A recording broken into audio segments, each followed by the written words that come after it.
Today we stand at a crossroads, not just of politics, but of conscience. The passing of our humble president, Mr. Edgar Chagwa Lungu, is not only a moment of mourning, it is a moment of reckoning. Let this be a message to every future politician of Zambia. Power is not a crown. It is a responsibility. You are not above the people, you are born of them. You are raised by their trust, and you are judged by how you honor it. What we witnessed during President Lungu's health challenges must never happen again.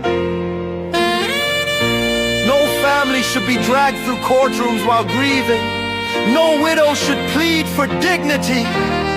No orphan should wait for justice to bury their father. This is not the Zambia we were meant to be. Let us start over. Let us rebuild, not just our institutions, but our hearts. Let the death of President Lungu remind us that we are each other's keeper. That love is not weakness, it is our greatest strength.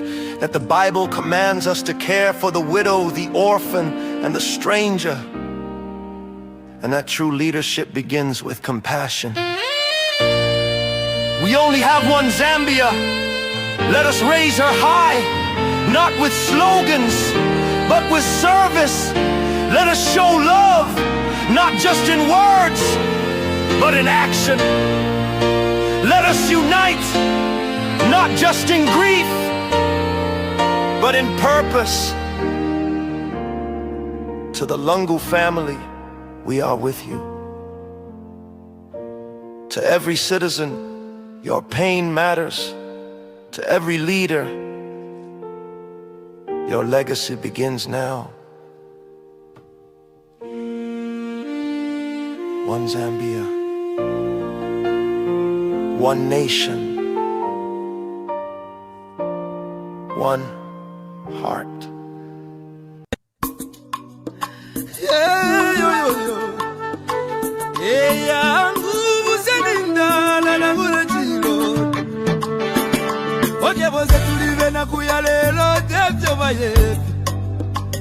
Amitapendwa ya vintu ifisume vyote kula kuibukisha Kanate potimo Wimbo watemenwa katongi Awazunga watita katongi Nakula kuibukisha kateka Kaibukubuna kapona Neseko siove pamenso Yangu ama umebaya Iyaba, iyaba maume Iyaba maume Iyaba maume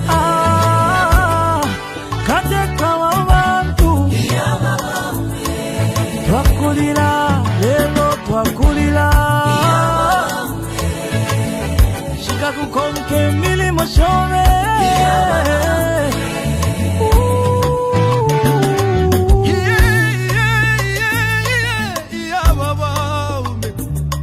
Ale filamba, fiena minta pengo sile Deti kume mopu londolo la vale Lilo wingi, Iseko wingi mwakwete Iseko wingi mwakwete Mwaya, mwaya Mwende wino tata wesu Katushi muchi mokege Wali bomba kale Lomba mwatu jatule lilake Mupanga chiba Penda Upanga mwine Kwenye mwine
chito bwingi ibisebo wapangiri obwingi ukuchinja olusago kumoneko busaka mama kutituwala basiyani chagwa katuse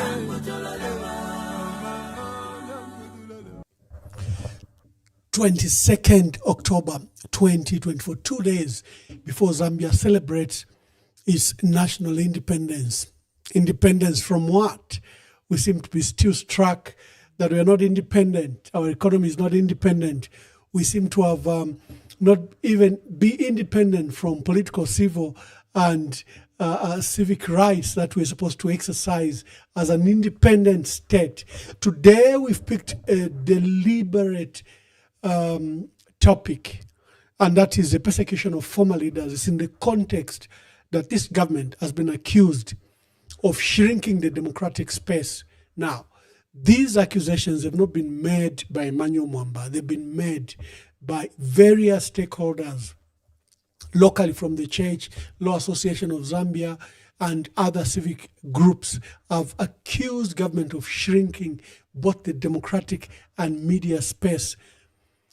For international organization, the United Nations Human Rights Commission, which even sent a special rapporteur to Zambia, the Human Rights, the Human Rights Council, then you have Amnesty International and other organizations that have stated that Zambia is on a perilous path. Remember, this is a country that was celebrating democracy just in 2021, that was celebrating that whose new leader, President Hakainde Hichilema, was being held across the world. Even Joe Biden, that year in September at the United Nations, mentioned the people of Zambia and the youths for causing and ushering in new change and by electing President Hakainde Hichilema. Since then, things have gone south down so quickly. President Hakainde Hichilema is now accused of extensive human rights abuses. Like I said, shrinking of democratic space, weaponization of the law to attempt to destroy democracy, attempt to destroy the opposition. And he has taken a particularly vengeful path against his previous political opponents. How did we get here? How did we get here is my question. Let's see if we can play some videos as I invite you to come and discuss this matter. I'll lay the foundation, then the lines will be open very, very quickly. And I hope that you've registered as a voter. I hope and pray that you've registered as a voter. The numbers are terrible in urban areas, Lusaka, Copperbelt. We know that government is engaged in some voter suppression, especially in areas where they are not popular. They want a low turnout. That's why ECZ has not even advertised extensively. There are no motor vehicles, doing all those on loudspeaker phones and megaphones. None has been deployed extensively to alert our citizens of the polling station and the exercise itself. The first phase has been done, and the numbers are appalling. They're targeting 3.5 million people, but only about 200,000 have registered. They don't want you to register. They don't want you to exercise your power. They want you to stay away from the process so that a few, where they've ramped up the numbers, for example, in Southern Province, should turn up and drown other numbers. So you have an obligation, a civic duty, a national duty to register as a voter.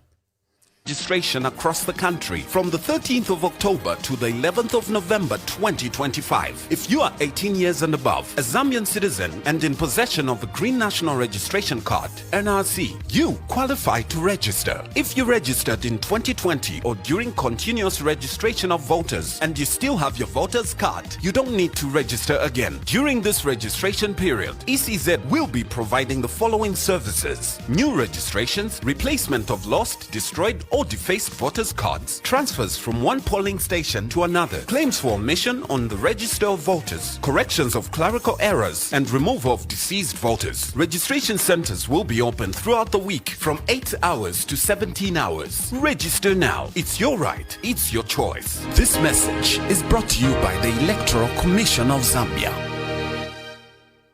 Hey, kala my sister. Nchikala kuchoma, tetimika radio, tetimika. Oh, kuchoma. Nomba kuchoma ati vale chita register no bushiku. Yes. He, nomba abantu kuchoma ku Southern Province bengi tabapwa. Baambire maleji, amaleji baambire na kubaichi. Nalirandire fili mpawena Blaze, napawena Queen Mpumi nalirandire fi. Gama munafe bakateka baisa kono. Nishi lyashiri abale bonfye ndeki. Bale bonfye abantu bale ingira mumishi dipi.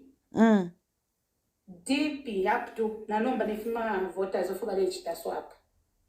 And stop it both bale chita swap.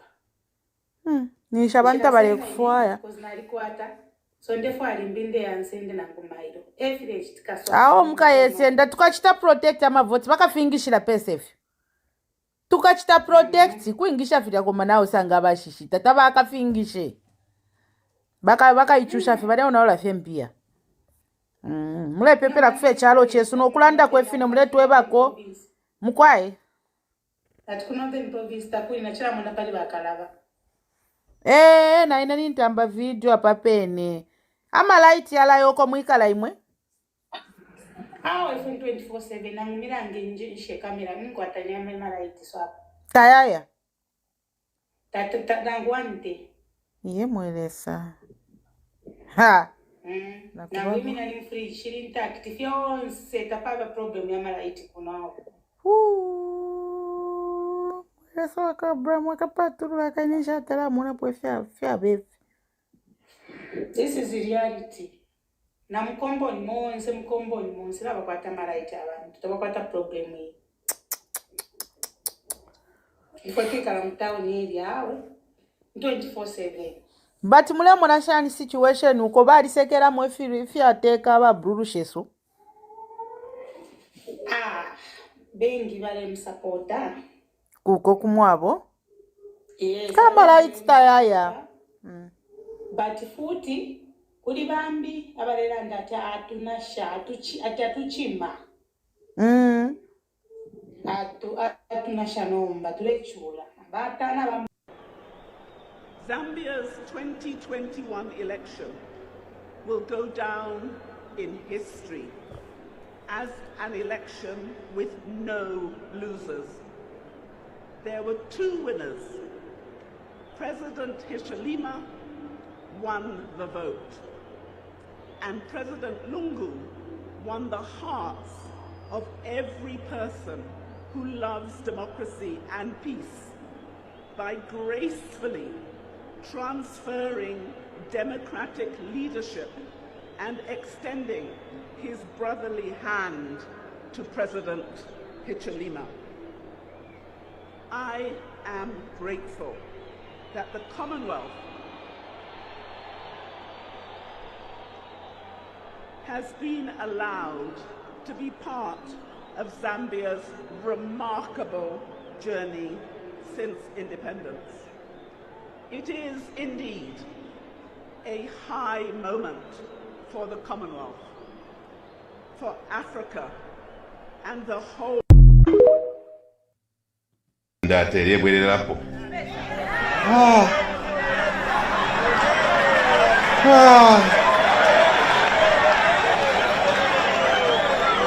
Alela ndata alebwererapo nakabiri aletupuma kuti mwasumina imwe kuti mwasumina limbe aba kuti basumina kwangaloko masoberayo ni masobera. One time I was in Mkobeko, he put me in there. He must say thank you that I'm the president of the country. If I was to do what he did to me, he wouldn't even be going to church the way he was in church yesterday. And women, fellow Zambians, I have chosen to make my remarks on this matter because of their importance to the life and well-being of our country. You are aware that recently there has been legal petitions against my eligibility to stand as a presidential candidate in both 2021 and the future. This matter has been settled by the Constitutional Court. The reopening of what was settled remains illegal and a clear act of lawlessness. It is now common knowledge that the petitioners are surrogates of State House and remove those perceived to have vested interests in the case. My hope and prayers are that there will be respect accorded to my application currently before the court to help restore confidence in the courts and the judiciary. The recent events where professionals have been removed and punished for doing a professional job makes a very sad turn of events. I have in mind the unconstitutional removal and harassment of the former Director of Public Prosecutions, Ms. Lillian Flatashawa Sioni, the Registrar of Societies, Tandiwe Piri Muhende, and the recent suspension of 3 constitutional judges, among others. All the complaints against the judges were comprehensively dealt with. We see that the matter has been, without cause or justification, reopened, and the judges now stand suspended. These developments are very serious and are undermining the rule of law and democracy in our land. The scheme to undermine the 2026 elections. It has become very evident that schemes designed to undermine the 2026 presidential and general elections have been heightened. From secret issuance of NRCs or national registration cards to the secret registration of voters. The Electoral Commission of Zambia, ECZ, has not bothered to publicize this exercise and has not bothered to conduct it in an open manner. All these devious schemes are being implemented to attempt to destroy the opposition, decimate viable and credible candidates, and present an opportunity for the UPND to seal the 2026 election. Our call is that the participation of democratic institutions such as Parliament, Judiciary, and the Electoral Commission of Zambia in these illegal and dangerous schemes being perpetrated by State House would amount to the act of treachery and reversal to our democratic values and the democracy we constantly all aspire to achieve. These actions are threatening our national security and our cherished peace. We make this call to Zambians, who are the real custodians of both our peace and security, that democratic dividends earned so far must not be lost. Both our independence in 1964 and our democracy in 1991 were hard fought for, and the sacrifices made by our forefathers must never be sacrificed at the altar of political expedience and narrow partisan interests being perpetrated by President Hichilema. I'm handing over power to myself, and when I come back, I will lock up that chap, and this time he will die in prison. Now me, I'm seated here. You think you can come back and lock me up and kill me?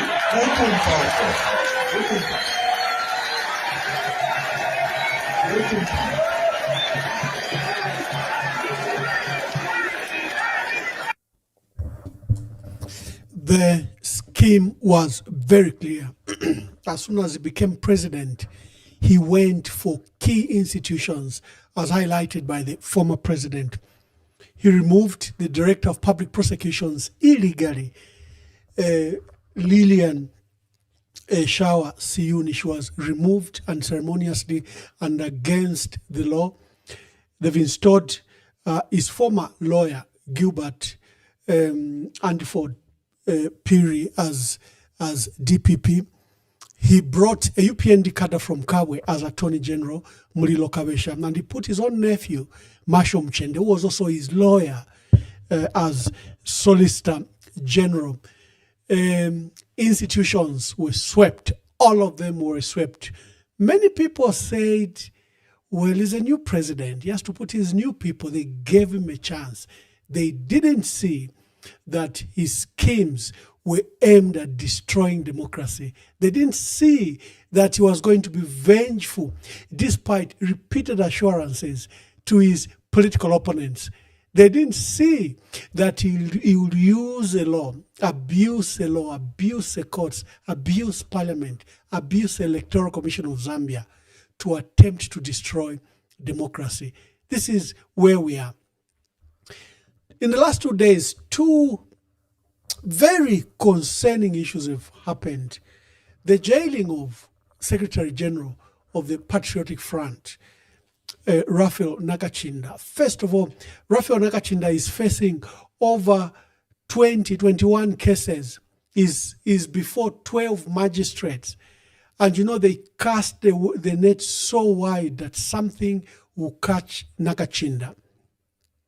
But let's look at the matter that he has been taken to jail for. First of all, there's a repeal to the law. At the time of his earlier conviction, this law was repealed. This is a criminal defamation of the president. In fact, all other matters relating to this matter, to this law, were discontinued, except Nakachinda's. When his lawyers submitted before the court, they said this law has been repealed and Nakachinda has not been convicted, and the law requires that you, magistrate, acquit him or the DPP discontinues the matter. The DPP now ruling said, no, because your remarks were against the judiciary, so we'll take no exception. This, you are undermining the judiciary and you are, causing damage to the judiciary. So for that reason, I will not listen to. She ignored what the law provides. So we expected the new magistrate, the new High Court judge who was recently appointed, to apply the law fairly. But what happened again in that case, there was no law applied, and without his knowledge, a matter was called and sat, and Nakachinda was in another court below, in another court, just learned that he had been jailed by this new High Court judge. I'm trying to get her name. I think we published her name. It's very important that we begin to name names. We begin to put posters. We begin to remind ourselves who's doing what, so that when one day Zambia is independent, we can hold individuals accountable. Because people think that they can hide in institutions. That, for example, Nelly Muti can hide in the law that she's speaker and abuse the law. You have to remember her and what she's doing to the law. Government is not run by government itself. It's run by individuals like you and me who have conscience. It's very important that every time we occupy these offices, we remind ourselves that we are mere servants being deployed to do the duty for the people of Zambia. I always was troubled. The various offices I held, and I can tell you, when I ran the office of the former president, when after the late president died, there was an extensive audit to the office, and it was a clean audit. Wherever I have served, whether I was permanent secretary in Northern Province, before I went in, I did an audit, and then I did an exit audit, both internal and external. I would call the National Audit Office for them to do a special audit for wherever I served. I knew that if I left any matter dirty, it would haunt me in future. And I wish that this should be the approach of all service holders, people that hold these both constitutional and appointed offices. We are mere vessels for the people of Zambia. So if people think that they can remain unaccountable, do the bidding of State House will not be there. I went to Eastern Province as permanent secretary. I went to, Western Province as permanent secretary. I went to Ministry of Information and Broadcasting Services. I did an audit, both, when I came in and an external audit when I left. It didn't matter how long I served. As far as I'd signed, given authority, I did the same. I did the same when I went to South Africa, and I did the same when I went to Ethiopia as ambassador, in the last 8 years. It's imperative that office holders are held accountable. So the magistrate, newly recruited a judge, her name is Justice Anne-Mary Kachenga Malata Onuji. I think her father was a Colonel Malata.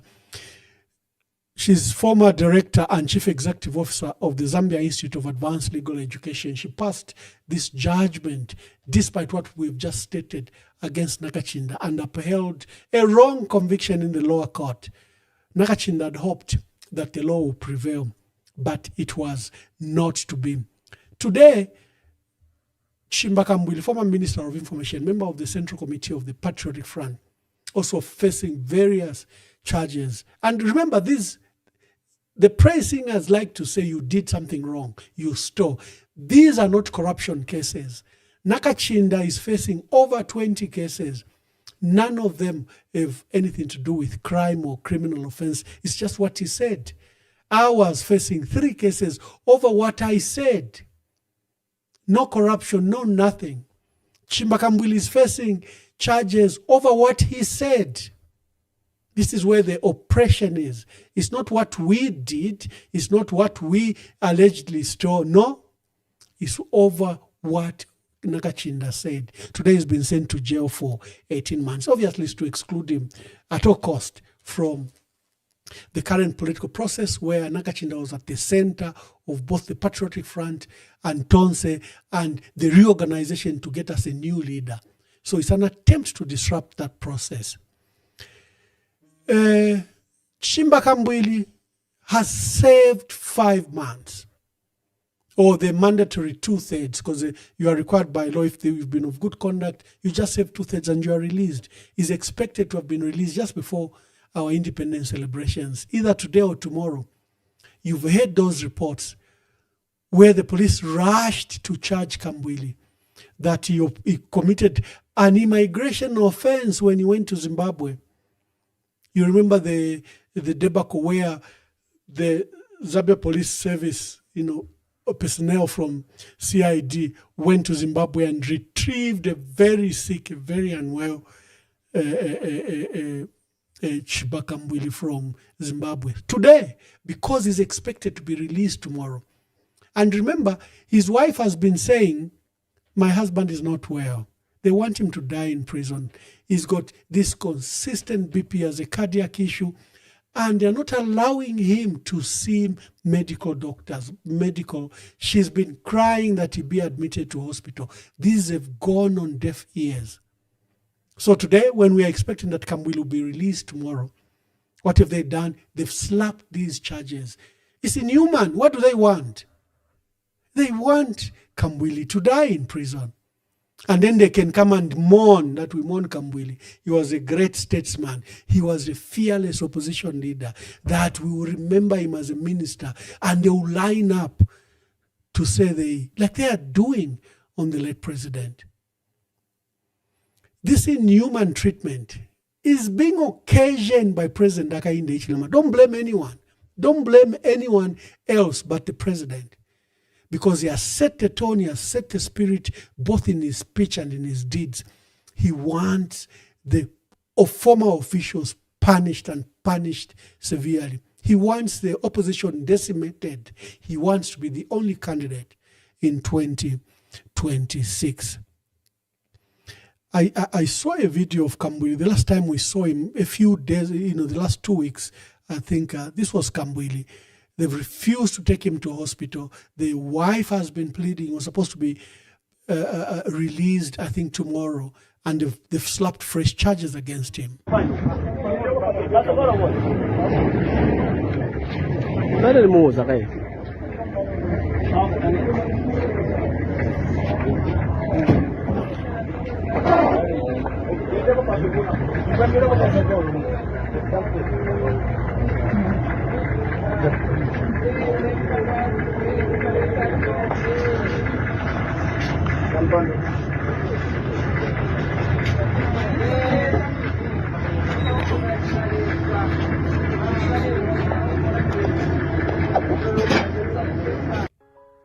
Fellow citizens, it has now been 7 days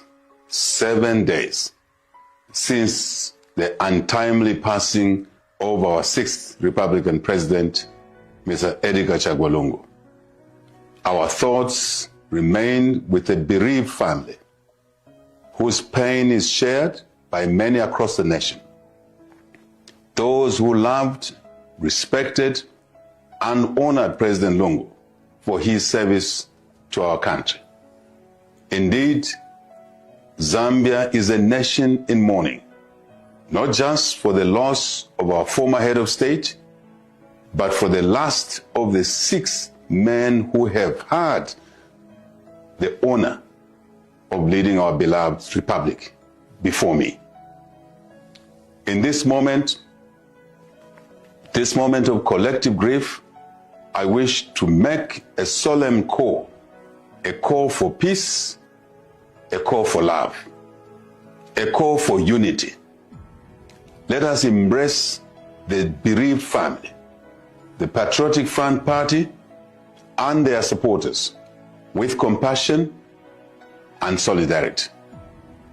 Not as a political rival or political rivals, but as fellow Zambians, brothers. It took 7 days for the president to come to the public, to come to the world, to announce the death of the late president. There was a Facebook posting 3 days after the late president died. But essentially, the death of a former president is announced by the president. It took 7 days. 7 days. We've never understood. Now, there are various party officials that are lying in prison for various unknown offenses. Most of the youths were charged with armed robbery cases. Some have not been tried. But let's go to the prominent ones. Davis Chama and Brian Nyoni. Davis Chama was Minister of Defense. They relieved a case of 2015 and he's been jailed.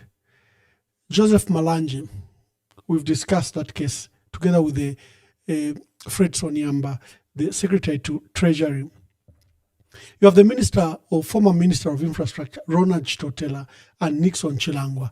I'm going to do a special story on these two, because the case of Ronald Chitotela and Nixon Chilangwa is very surprising. The guys that were driving the Mahindra appeared in court and were jailed for disorderly conduct and riotous conduct and beating people during that day. Can you imagine what has happened to those? And then when the community arose, because the victims of that were driving this Mahindra that was later burnt by the community, they've appeared in court in Kawambwa for their riotous behavior, that they were beating people, they were stopping people, they were acting in a riotous manner, and the community ambushed this vehicle, and it was later torched. Chitotela was not there. Nixon Chilangwa was not there. So I'm going to discuss this in light of the new evidence that has emerged.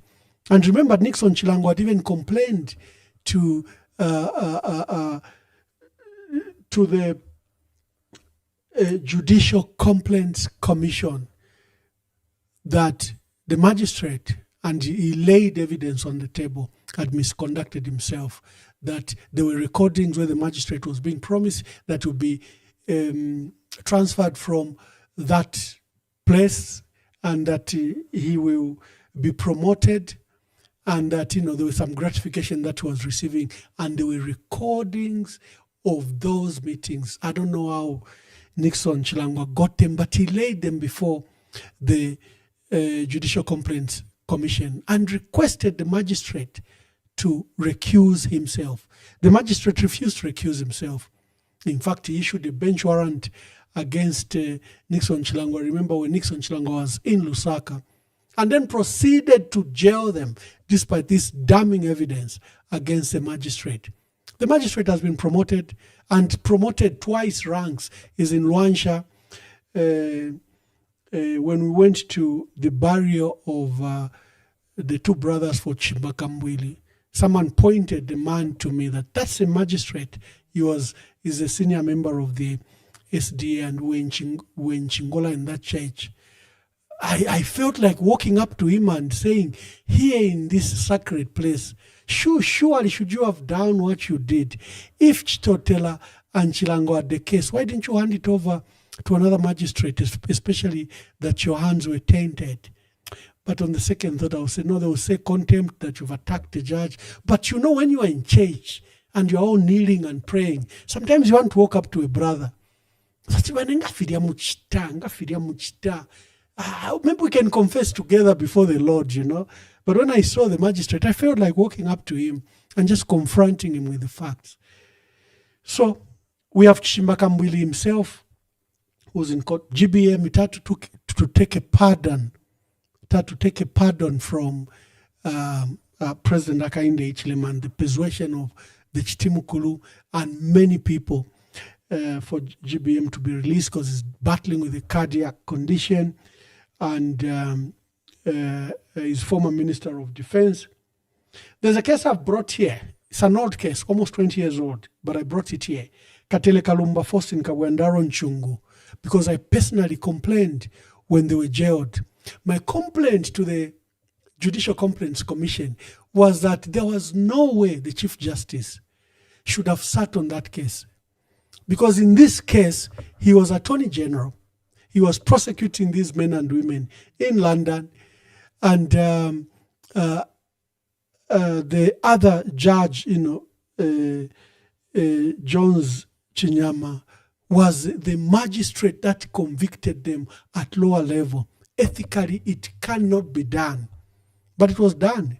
And my complaint to the JCC was thrown out on the understanding by the JCC that had no local stand, I should get Katele Kalumba, Faustin Kabwendaro Nchungu to complain. And when I went to prison to attempt to speak to the men here, they said you could be right, but we can't complain, And we saw a pardon emerge within a year for the three colleagues. But that's where the abuse of the judiciary has been. Why did President Hakainde Hichilema target these key institutions? Remember, at Parliament, he put someone who was facing serious fraud charges, 35 million kwacha stolen for pensions and benefits, matter in court. Nelly Mutu was accused. She had a nole. She has never been cleared of those cases. A nole was entered in 2018. The president took a person facing those serious fraud charges as our Speaker of the National Assembly. And we're supposed to praise that and forget that there is no noose hanging against the Speaker. There's even a civil case by the retirees to attempt to recover that money that is in the High Court. No, but that's the one the president chose. He loves very weak people. Because if he's holding things against them, they'll be far better than any cadre can discharge his will of how he wants to shape those institutions. Nelly Muti, because of the charges she's facing that have never gone away, should never have been our Speaker. And then the president picked her sister. And literally, when I say her sister, I'm not using a term because they are both female. Her sister as ECZ chairperson. Because the two between them are cousins or sisters. Electoral Commission. It is the first time that our country was having a known judge as head of the Electoral Commission of Zambia for the first time in our country. Just look at, since the creation of the ECZ from Independent Electoral Commission of Zambia from 1990, when we converted it from a department to an independent electoral commission, it's been headed by either a High Court judge like Judge Walia or Supreme Court judge, either current, in many cases, they've been current Supreme Court judges that have headed that institution. This time, they got a UPND cadre, a UPND lawyer. By the way, she's qualified. She could even be judge, but she's a UPND cadre. And they made her sister to the Speaker of the National Assembly as a head of the ECZ. And you've seen the rot that has since occurred to the two institutions. Our members of parliament have been punished and punished severely. Always on suspension. There's always an MP on suspension. I think Mtoto Kafwaya is still serving. Every time there's a group of MPs either on suspension or are returning from suspension. Then the revocation of seats, the declaration of seats, most of them have been outside the law. You have seen how she has destroyed parliament. You've seen how Mwangala Zalumis has destroyed the Electoral Commission of Zambia. I said the biggest assault was the judiciary. Many celebrated when, when we heard that the acting Chief Justice was Michael Msonda. If you go to the records in 2021, I penned a note. I even went on radio and said, we hope that President Hakainde Hichilema is not going to put this man, his personal friend, and they work together at Grant Thornton, in the matters of liquidation of Luansha mines. I hope that he won't make him Chief Justice. So when they brought Mwamba Marila, who I had known because I served at the African Union and he used to be, court, he used to head one of the African courts in Banjul. There's a good record. He is a member of the African Union, distinguished leader at the United Nations. We all celebrated. I personally welcomed the appointment of Mwamba Marila. And when he gave his inaugural statement, John Sangwa was so excited that, he said this inaugural statement should be published. And I think John Sangwa must have advertised at personal cost. I put that inaugural statement of the Chief Justice on my page. Oh my God, don't we all regret? You've heard how John Sangwa was disparaged. You've heard how Brebna Changala, who also hailed this man, that is the worst Chief Justice we've ever had, from a distinguished record. You purposefully destroy your own name. Brebna Changala was on my show and he repeated these words. John Sangwa was on my show, he repeated these words. I am repeating that I even fought the Deputy Chief Justice, issued strong statement that they shouldn't make him Chief Justice. Maybe we should have allowed him to be Chief Justice. Maybe he could have been a better Chief Justice than what we have. Look at the cases against the Patriotic Front. The cases have never been heard. They've never been heard. They're always thrown on technicality by especially the newly appointed judges that were appointed by President Hakainde Hichilema. We have Charles Mushota. We have a lot of technocrats that are in prison too. Charles Mushota, the former DBZ Managing Director, Samuel Walia. This was a very sad case because Samuel Walia, as Managing Director, is entitled for his benefits, for his children to be paid for school fees. And after a period of 6 months, an audit came and said, I think there was some irregularity, that the fringe benefit for the MD to have school fees paid for were no longer among the conditions of service. What we do in public service when an error like that occurs, interest-related, allowance-related, is just to recover the money. Ask any public service. If you demonstrate that this is not theft, it's probably an oversight, or whatever it is, someone didn't bring the receipts, it's rare that they criminalize that. Well, Samuel Walia, former DBZ Managing Director, went to prison for that. Amos Chanda, although he's with them, but his case is very notable. Amos, SEC came to his house. They were searching for alleged allegations of corruption, but they took him to court for insults. SEC has never prosecuted a case of insults, but that's what they took Amos Chanda for. You can see the flagrant abuse of institutions. And then, the case of Kaiser Zulu and others. But there's one case that to be revisited, Francis Mchemwa. Francis Mchemwa, because he was a so-called commander at Intercity, he attracted a lot of hatred from the opposition. So they had to find something. But the case for which they found him has no merit at all. First, they've seized his assets. They want to attribute it to a salary that he used to get at ZESCO. The point is, number one, where are the people that were authorizing these salaries? Why aren't they jointly charged with Francis Mchemwa? Can a member of the public get a salary from ZESCO? Who actually, that's what I'm saying, we need to name names. Who actually thought it wise to begin to pay Francis Mchemwa, if that is true? And why are they not in court with Francis Mchemwa? Because where is your conscience? Where are your rules? Where are your regulations?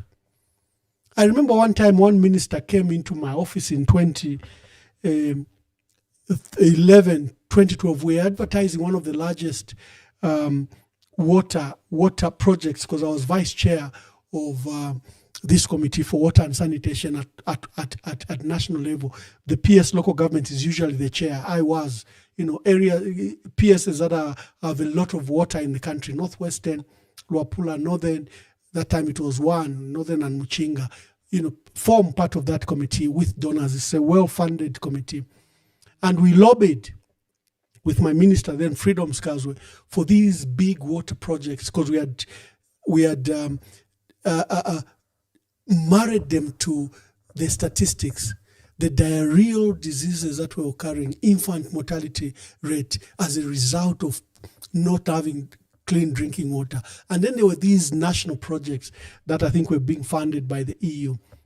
Nakonde, Chinsali, Mpulungu, Isoka, where we're having these huge number of deaths. So there were multi-million contracts. And for the province, I did with our committee these adverts. And a certain senior minister had a company and he wanted to have this contract. So I said, Minister, if first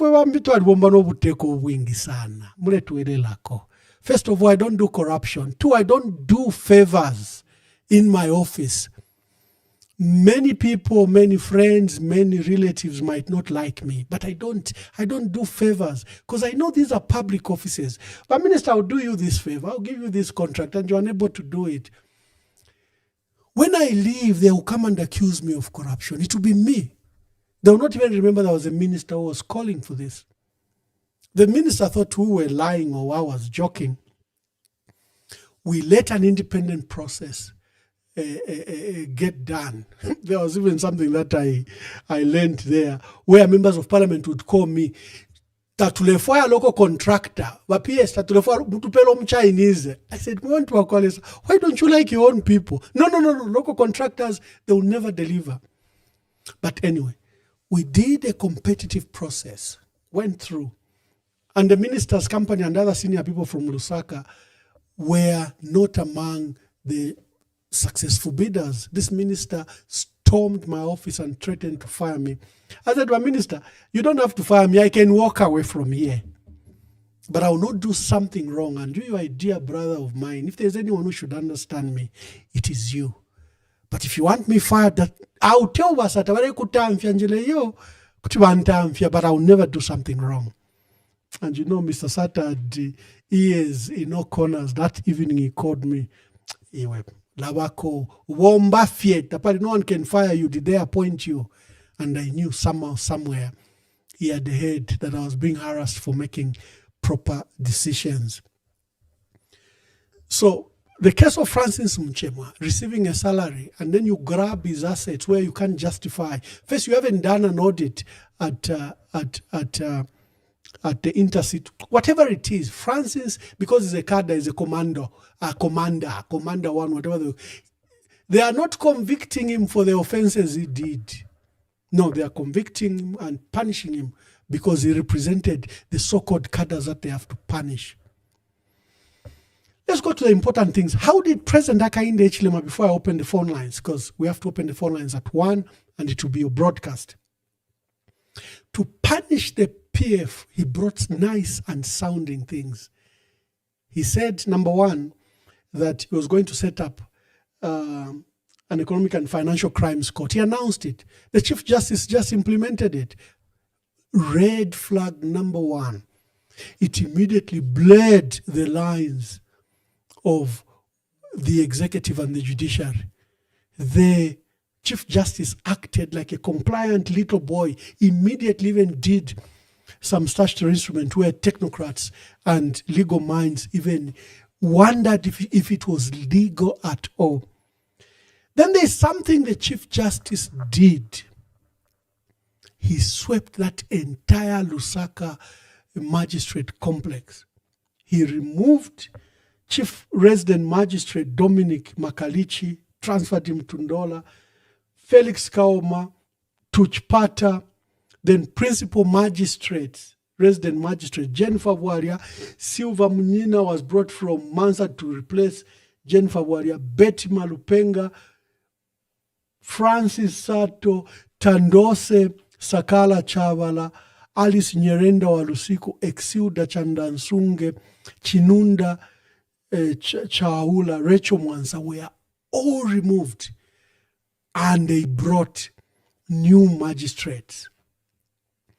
So they brought Davis Chiwili as Chief Resident Magistrate, Aidan Zalipiri as Principal Resident Magistrate, then a catalogue of them. Principal Resident Magistrate Silva Munyina was brought from Mansa, Irene Wishimanga, Mbuyawano Naiza Simvula, Honorable Trevor Kasanda, Faide Samaundu, she's an old lady, she had been there, and wife to the current SEC board chair.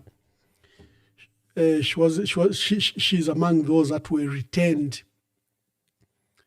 Crispin Hampungani, Exilda Nsungechanda, Constant Kasankala, Fine Mayambu. They swept. They brought new magistrates. This clearly gave you what was to come. That was a red flag. And remember then, Attorney General, they got a cadre from Central Province, a lawyer, UPND lawyer, and he was trying to stand in a constituency in Kabwe, Mulilo Kabesh, and they brought him as Attorney General. Masho Mchende, nephew to the president, but also lawyer for the president. They removed Lillian Shawa Siuni, brought Gilbert Piri, who was a lawyer for the president as well. What you are seeing now, where bail can't be granted, bail pending appeal, which is automatic for the last 60 years. When you are convicted, your merit are good, you can argue your case in the High Court, you appeal, you can be granted. President Hakainde Hichilema says the Economic and Financial Crimes Court has to be heard and wrap up all affairs within 5 months, a matter that is illegal. You cannot prescribe time for the courts of law. They're supposed to be independent. They can achieve faster or later, depending on the delay, and you know the bulk of the work that the judiciary have. The red flags were everywhere. So today, it's a miracle. Out of all the people that have been jailed, the only person I know who's gotten bail pending appeal is Maureen Mabonga, who was, recently jailed for hate speech. And the Economic and Financial Crimes doesn't try the people stealing now. It will not try the president will not, first of all, fire the 5 ministers that the SEC talked of.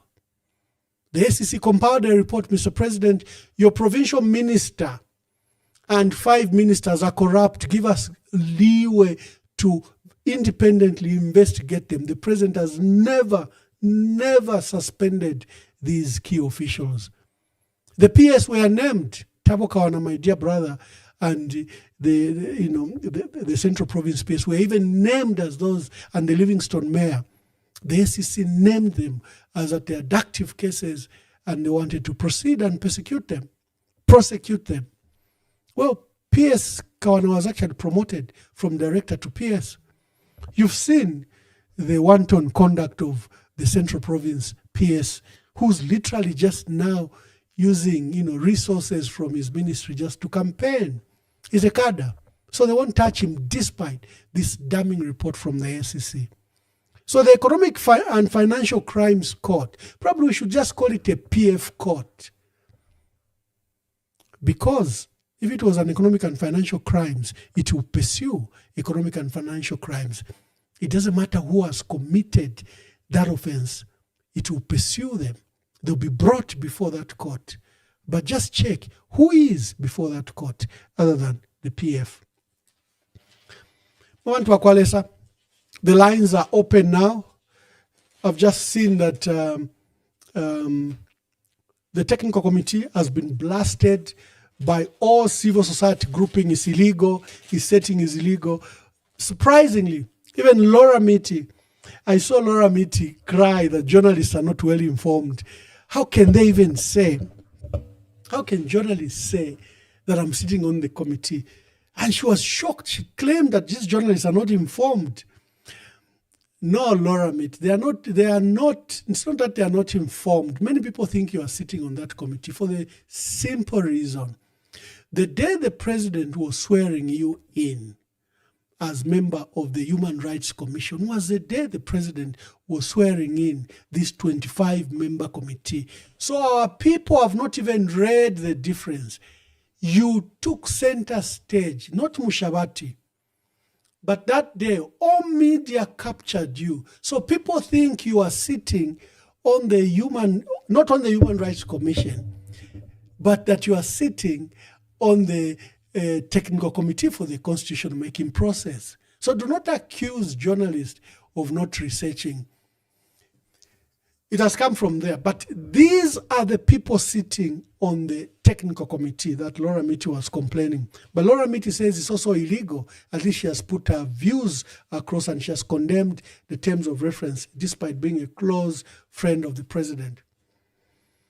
This illegal committee has begun its work. One day. We need to name them. Because Judge Christopher Sichimwa Mushabati is a retired judge. He was a respected judge. So why is he allowing an illegal process? Why is he getting allowances from an illegal process? Laz has stated the illegality of this technical committee, its composition and its foundation from the point of the law. It is illegal. But the president is bulldozing, abusing his powers as president and unleashing this, giving them a 1-month deadline to come up with this draft so that Bill 7 can pass. And you know why he wants Bill 7. You know why he wants Bill 7 to pass. So, nalaba lumbula tukabebukishe one day. Christopher Sichimwa Mushabati, judge, is a chairperson. Dr. Lindilani Banda is a vice chairperson. Members are Felicity Kalunga, Eva Jala, she's a commissioner at the Judicial Complaints Commission. She's, I think, vice. There are a lot of wrong things she's doing there. Douglas Tambulukani, Veni Munyumbwe, Bishop David Masupa, Grace Sinkamba, Isaac Mwanza, Isaac Mwanza, who is usually petitioning the Constitutional Court. He knows how illegal this process is. But that one day we should get our money back. Guess Nyirenda, youth activist. I've worked with him several times. Ngande Mwanajit Wongande, you were head of Afronet, a trailblazing human rights organization. And if there's anyone who understands between politics and human rights, it's you. And you know you are sitting on an illegal committee. His Royal Highness Chief Chamuka, their Royal Highness Kutua Belela, and Chief Nyampande, they are honeymooning, they are Kutua Beleke Shamfumu. Doreen Kabwe, Apostle Charles Ndandula, he heads the Apostle Church in Zambia, I think very well informed man. Then Grand Mufti Ikram Sanaula and Kamlesh Shafti. The lines are open. Let's contribute. We are discussing, just this lawfare, the use of the law to punish political opponents, the abuse of the law that has happened in the last 4 years. And I'm inviting you to make your comments. ndaterebwererapo.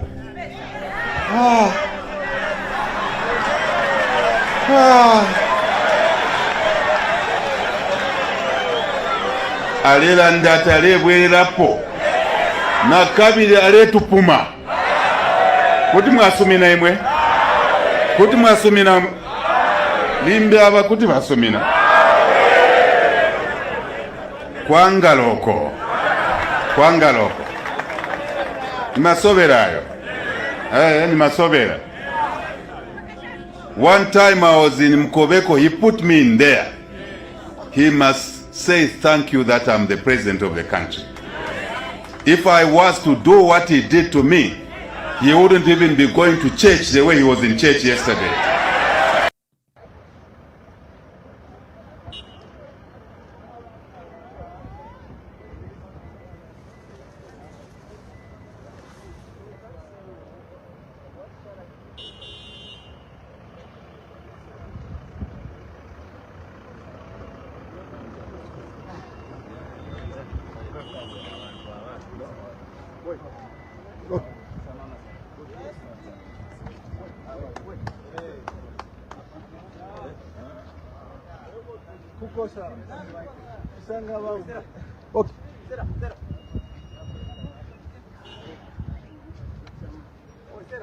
Okay.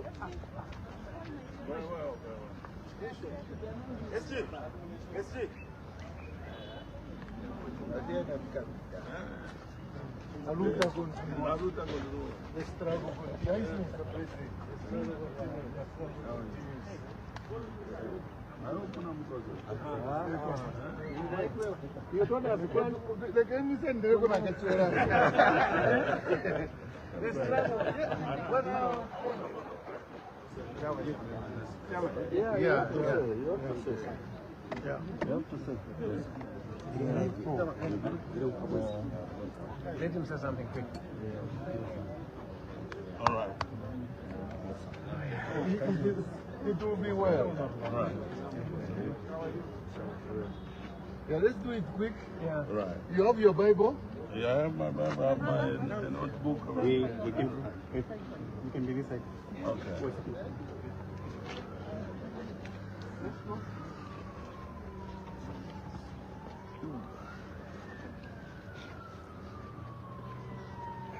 And now all of us, maybe you can go just behind.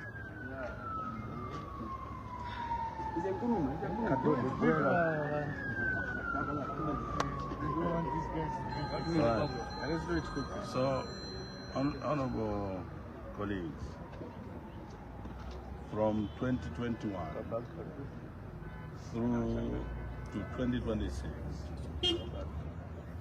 those who know their rights and their freedom and are patriotic, not only by rhetoric, but at heart, they will commit, just like we have collectively committed, to fight for democracy, fight for the well-being of every Zambian. And the journey towards achieving freedom and victory is punctuated with detours like this, especially when institutions of government are threatened by those who are alien to follow the rule of law. I am privileged today to go into prison for speaking for the Zambian people, alleged to have, defamed the president, even when the law has been repealed. We will continue to speak, even in detention. The challenge remains with those of you who have a bit of freedom, because those of us who are going in prison, we are not different from those of you outside, because you are gagged just like we are going to be detained and cannot speak. It's up to you to summon courage and continue to fight for Mother Zambia. Thank you very much. Achanga.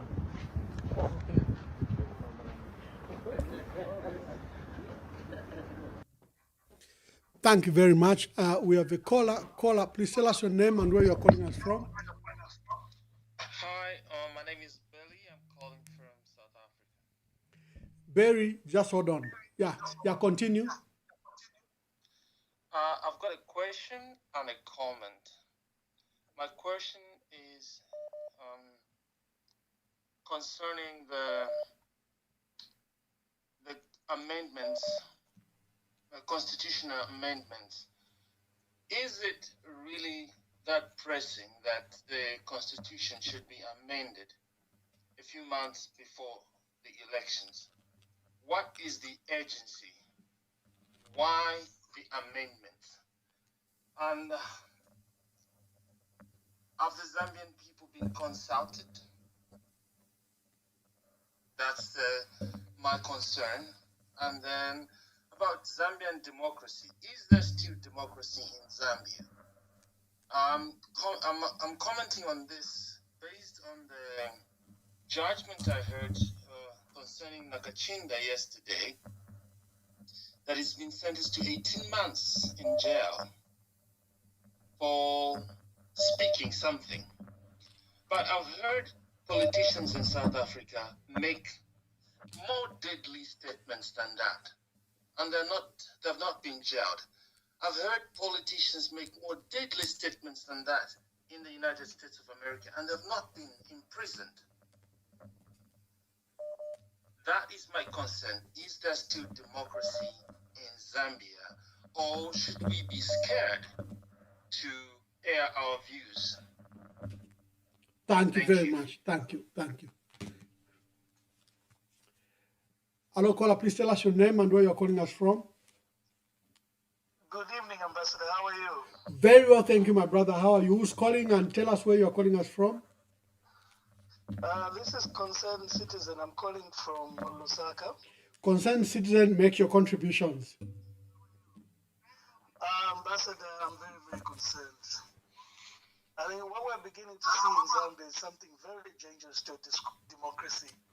This use of lawfare, where the law is not used to serve justice but political battles and silence dissent, is very dangerous. You know, Ambassador, when institutions are manipulated to target opponents or critics under the guise of legality, it weakens public trust in the system. It creates fear, like the fear that we have now, the fact that I'm calling myself Concerned Citizens.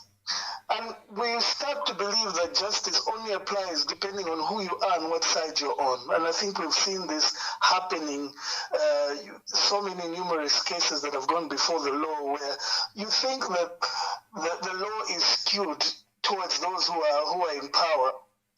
And you know, this whole issue of lawfare that you've outlined in great detail is not about what happens today and who's being targeted today. It's a precedent. Tomorrow, those same tools that could be used against, the way they've been used against you and others, including those who support the system, might be used on those who are currently in charge. So we need to insist that the law becomes a shield for all and not a weapon for the few. True democracy, I believe, depends not only on elections, but also on fairness, restraint, and due process. You know, this is really important, and it's a source of great concern, Ambassador. Thank you. Thank you very much. Thank you very much. Hello, caller, please tell us your name and where you're calling us from. Hi, I'm Jonas. Right now I'm calling from Lusaka. Right. I just wanted to, I believe you've been in politics for some time. I want to find out who makes the law? Is it the parliament or the president? If you can answer me that, because I'm kind of confused. Yeah. Thank you. The reason why I'm saying this, no, Mr. Mwamba, the reason why I'm saying this is because the defamation, I believe, shouldn't be a criminal offense. In all the developed countries where you and I, we have been extremely lucky that we have traveled countries. Yes. Defamation is not a criminal matter. So why you parliamentarian, why have you not acted on this to change? Why is it that now when Anakachinga is jailed, you start talking about it?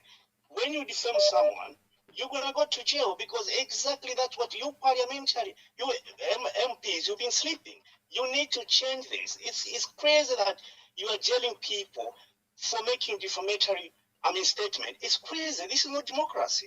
You parliamentarians, you need to go to the parliament, do your work, and change the law. It's crazy. Thank you, my brother. Thank you. Hello, caller. Please tell us your name and where you are calling us from.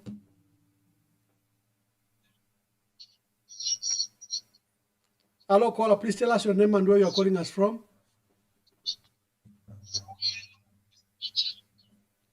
Hello, caller.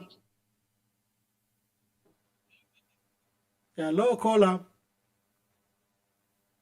Oh, our caller from Kabwe seems to be. Hello, caller. Please tell us your name and where you are calling us from. Good evening, Ambassador Mwamba. This is Munkonge. Pamunkonge Mwabombeni. Yeah, Mkwai Mwabomba Shani Ambassador. Yo Lwankondo bane. Bob landeni po. Audana Ambassador kwena kutunaranda fati kwena. Binzi na irungula na ifunyani fya black punch. So pa kuisara mo. Na ishupa ko sana. Pantu kwena fe ayama fo wafire waishwa bena Zambia. Ayama funde arebo mfya ba HH. Na ba president kwamira fali wa kaundoro bale betati bafonko. Bisafu kana pali bachuruboro bale beta mashina aya musarura yingi sana. Bagwalala chanyoko yali. Bachako batabate meno abena Zambia. Wonse bale beta mashina ngabali kako. Mbomura ndo akwe batama isosere. Bali apero muchinji. Bana wakwe. Na muri bachuruba. Bale randa. Bali tirena bachuruba ko batika gwalala na mashina yingi sana. Ngero funde bachiruba bali kerepe funde lya ko bati stay yonse bana wako ngabali kakwa lero president ali bumfya ale mama president wonse bale bumfya mashina ama bale bumfya ubufyashi even ngani ba Edgar Lungu chabana wese baka inde manani kali ba Edgar Lungu chakwe bati bali kweto mutimobi noti na fira bati tirefya yiba bapanole koza bapanole iye cyarengera umwanda wakwe bati pressure ba Edgar Lungu bari sakwata ukufuma ko kubera bamafunde kwataho bakateka kwena mu mwari kwa torse filofyo bakitire which means ni shimo mu bwene waba mu risk ne sonde direta amba uri umuntu afire aikatwa pari kitire ishita pakwe bati babekate bayice kibakare no kuranda po pari filofyo akitike because bari tobere ifunde kwikara umuntu pamutwe Lena yama fundama aya nono ba HHO batoba. Yo batobere ishita ba Edgar Lungu bare teka. Bali toba mafunde ayengi. Aya ko batikuka kwa tetu pende no kupenda mukulanda uma actions baduwando akwe bati. Ba Edgar Lungu bare ko ngefunde ro bali kwetera mutima wabu fyashi. Bali shwaita ma politics ofo yaba. Omba ndeba ko fefo abena Zambia wonse. Tuiseka bana kachinda. Tuiseka Vachirangwa, tuiseka vachitotera. Target number 1. Wonse abantu balebika mu kifungo abantu abakuturandirako. Wonse abantu bamwamba bakunse ya charo. Bamwambanga bali mu Zambia nga bale turandira po kuchirana pa tule tumina pa platform. Wonse abantu ababutaoka balya abantu abakutupokororako. So abantu abaleseka no kutota. Babweshe babika mano panshi. Because wonse abantu abakuturandirako ngababa inside mu prison tuwashara numba bana banshuwa ifiri fyonse na wene ba Freemason muranda po na wene ba GBV na film mbisha musarura yo fikambo kuchitika numba fikambo kuchita effective abakwimini nako ukuranda nishita balipo so for wena Zambia tutontonkanya mikuitatu tuishibe bushe charoko chirero na nkwisa tufunye PF tuibika aside ama differences tuyabika aside but tumone tupende epo charo chambira including nguri wawe renshiki bale pera freedom na twarebisha ubuntungwa batabale tupera chance na tutwapokera ubuntungwa nombara bera bale konka ko human rights watupera ko chance na ngutrero na bena tutwapokera na independence wakaunda pakwa democracy isi wakaunda nga bale chitefifire chitaba president ifamba wakaunda na ino chitanga bale teka ngabachinjanya fe n'abana nomba bakaunda bali werera panshi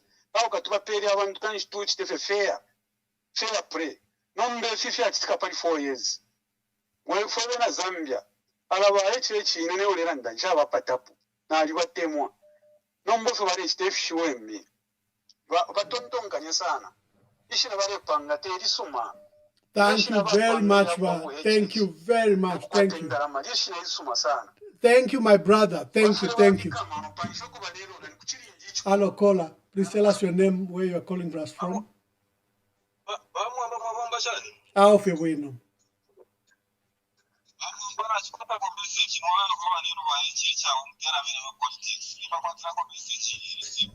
Landile mu microphone. Speak in the phone. Yeah, that's better.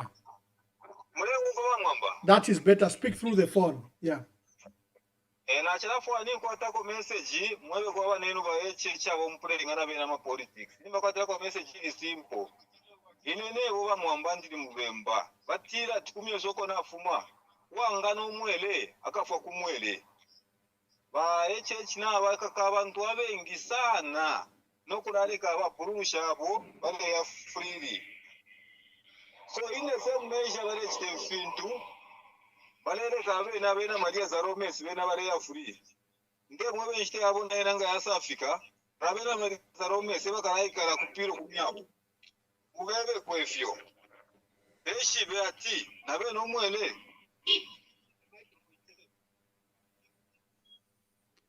Thank you. Thank you. Thank you.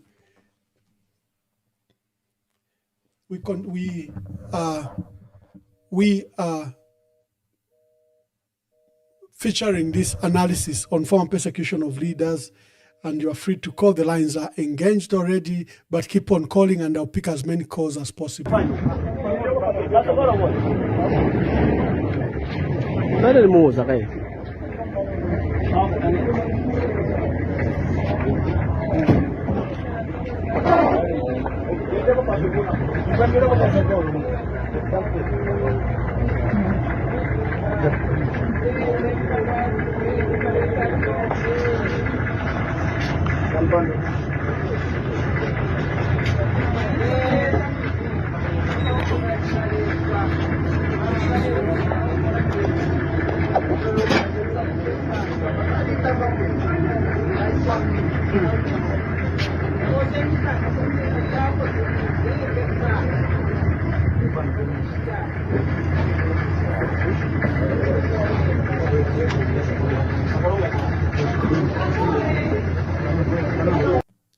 Hello, caller. Please tell us your name and where you are calling us from. Okay, my name is Sensho Banda. Oh, Honorable Sensho Banda, welcome. Yeah, thank you very much. We are living at such a sad time as a country. It's the darkest moment of the country. Rightly so, because we ought to be thriving in our democracy. I believe that President HH will have done better to thrive our democracy. And one common thread for any progressive democracy is having institutions which have autonomy, separation of power. And one element which is clear that actually we're living in the darkest time of our moment is the prevailing limits among the three arms of government. And not only that, is that the law has been weaponized to quell down dissenting views. And what is sad is that actually it is said that a bad law is not a law at all. And you've seen how bad laws have been put in place to ensure those who have dissenting views are incarcerated. Today, we have an assault on procedural justice, where the president himself gets involved in the procedural justice, where he says he picks up a call regarding a matter or somebody who is before the court. What I'm saying is that indeed, if somebody has committed a crime, there must be equity before the court, fairness without political interference. But to have an instance where the president himself picks a call and calls other people to bring to the fore the evidence that somebody should be incarcerated. This is wrong. We are living at the wrong time, at the darkest hour, and Bakaunda warned us about this matter. But my plea to President HH, he still has an opportunity to make good. And this opportunity to make good hinges on even to stop the Bill 7, which he wants to go ahead and proceed to even go in the deeper waters in doing issues which will affect us adversely. So for me, I think every Zambian, you are born at this time, because this country, we are a constitutional democracy. By extension, meaning the constitution, we gave it to ourselves. And at the core of it, the common thread to the democracy is the election. It's a process which we bring in people who are able to advance our cause. And if the president does not make amends, 2026, the people of Zambia should say, no, I think this is not what we thought. We thought you would have democracy, but what's happening is contrary to what we thought. I think President HS needs to rethink on the route he's taken. He must think about posterity. You know, how does he want to be remembered as a president? How does he want to be remembered, his legacy as one who held the highest position in the land of Zambia? For me, I think he must rethink about tomorrow, because we cannot have a Zambia which is good for one group of people and otherwise, without which I think we'll have problems, as it were. So I thought I should speak to those issues. Thank you. Thank you very much. Thank you. Hello, caller. Please tell us your name and where you are calling us from. Yes. Good evening. Good evening, caller. Please tell us your name and where you are calling us from. Yeah, this is Evangelist Alex Masuka. I'm calling from South Africa. Yes, Reverend Evangelist. Yes, I'm actually expressing my sadness of HHC behavior, which is very disappointing indeed. And the unfortunate part is that he's a person who cannot listen. He's a person that has no heart. Because why I'm saying so, I've written 12 volumes to him to plead with him because his leadership. If I remember, you saw me, I was giving the late President Chiluba, there's a first volume, Airport Trap, where I wrote to say his leadership, I have no good news about it because it is going to persecute the church, it is going to persecute people. And when I see things happening like this, the jailing of Nakachinda, the rearrest of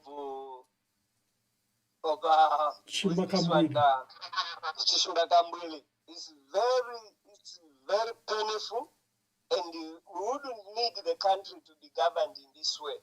And you see, let Hakainde Hichilema must be reminded to say, when God's people speak, they are seeing things that are happening. This Zambia, which is peaceful today, it will be on fire. Because the anger of people, when it keeps on piling, he wants to lead Zambia by force. He refused. I appealed to him to say, let me return home. But I knew that because SDA, they don't want my reformation. But I asked him to say, let me return home. I don't deserve to be a refugee. But because he knows that he's bitter, he doesn't want to listen to God, he refused. He didn't answer. So I want to appeal publicly to say, Hakainde Hichilema must mind his steps because there is God in heaven that listens to the cries of the people. He's a leader who I've appealed to say, if you can cope of what Ibrahim Tarao could do, let him not fall prey or a victim of being used by America or the Vatican to persecute people. Because whatever Hakainde is doing, it has no interest of developing Zambia. It has an interest based on himself and those that are funding his political maneuvering. So I want to ask to say, everyone that is listening, that talks to him, he must know that there's a hand of God. All these other presidents that refuse to listen to what God has been saying, they're in the grave. Himself, he can't be the next because people who he is arresting, they are sick. And he wants to keep them in jail so that they die in jail just to secure his 2026 position. I think that is unfair. If there's God in heaven that is listening, Hakainde Hichilema, his exit won't be well. Thank you very much. Thank you. Hello, caller. Please tell us your name and where you are calling us from.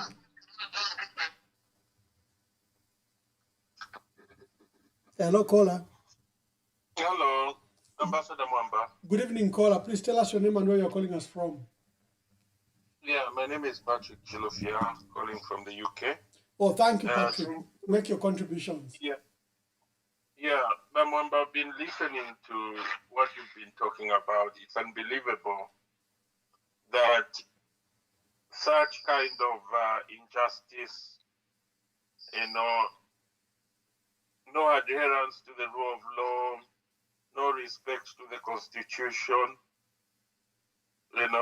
This is the president Mwamba I supported on principle because he promised to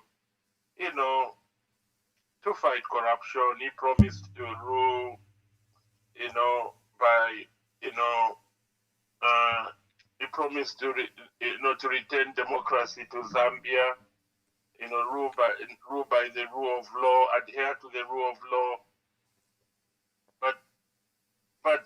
But surprisingly, Mwamba, this president made a 180 degrees U-turn, and the route he's taking this country, is unbelievable. Mwamba, this president is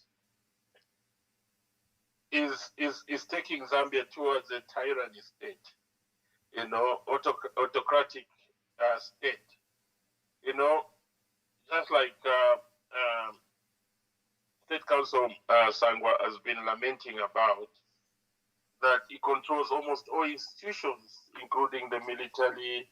He thinks he controls all the institutions, including the military, enforcement agencies, courts. He's untouchable, and he doesn't want to listen to anybody. He knows that we've got only a few months before elections. He goes and constitutes an illegal technical committee without any, without following the law. But he still wants to go ahead, And Mwamba, in Bemba, there is a saying that Mushololwa,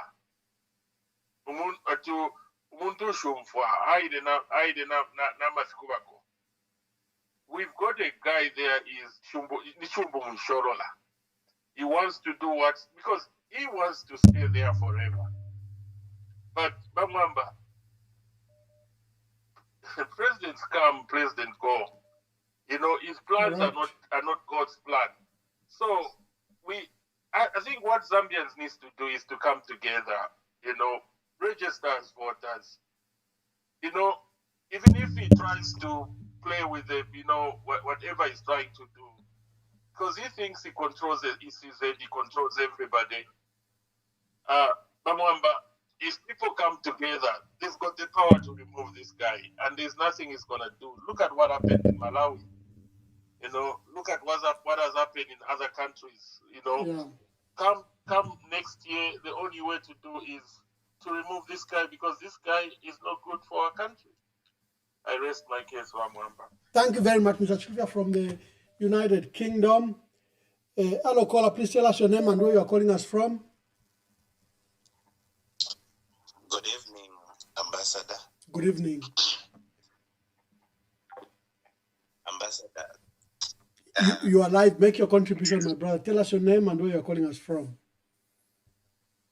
Calling from Johannesburg. I'd rather remain anonymous. That is okay. First of all, I want to apologize to the Zambian people personally for voting for this president. I want to apologize to the late Dr. Edgar Chagwalungu. I am certain that I contributed to the state of affairs of what is happening in the nation currently. There is no way that a person can have a heart like this, a leader.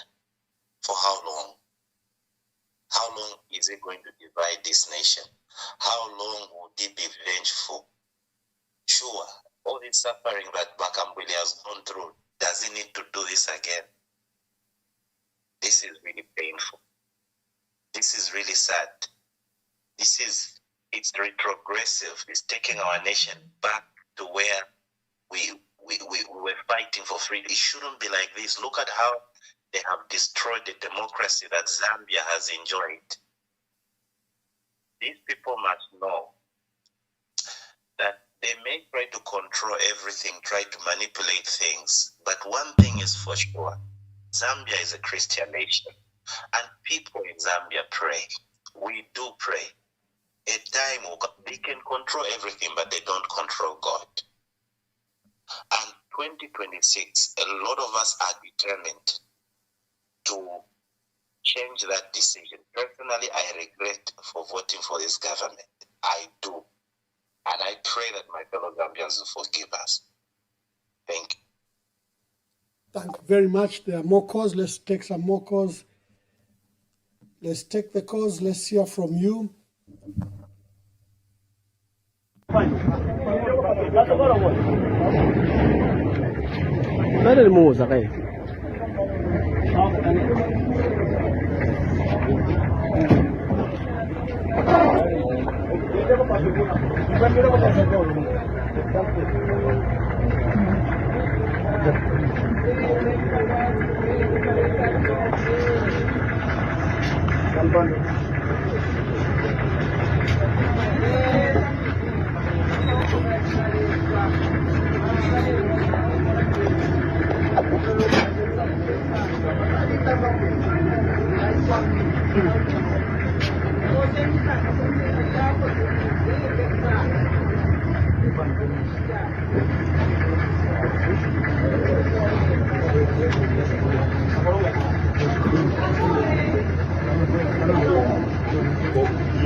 I'm handing over power to myself. And when I come back, I will lock up that chap, and this time he will die in prison. Now me, I'm seated here. You think you can come back and lock me up and kill me?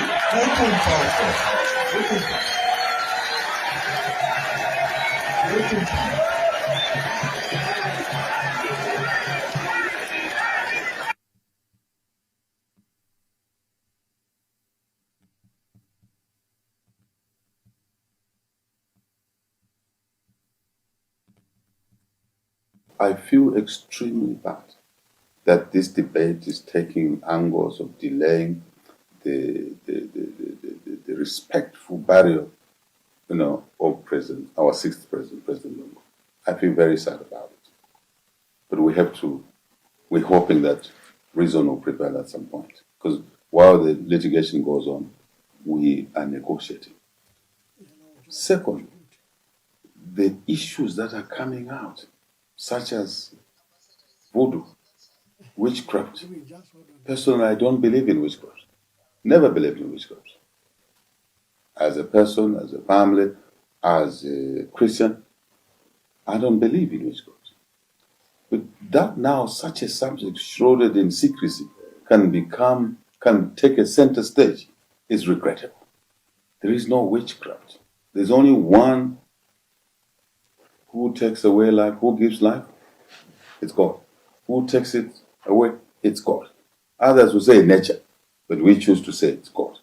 Only God can do that. No human being can terminate someone's life other than through criminality such as shooting somebody, poisoning somebody.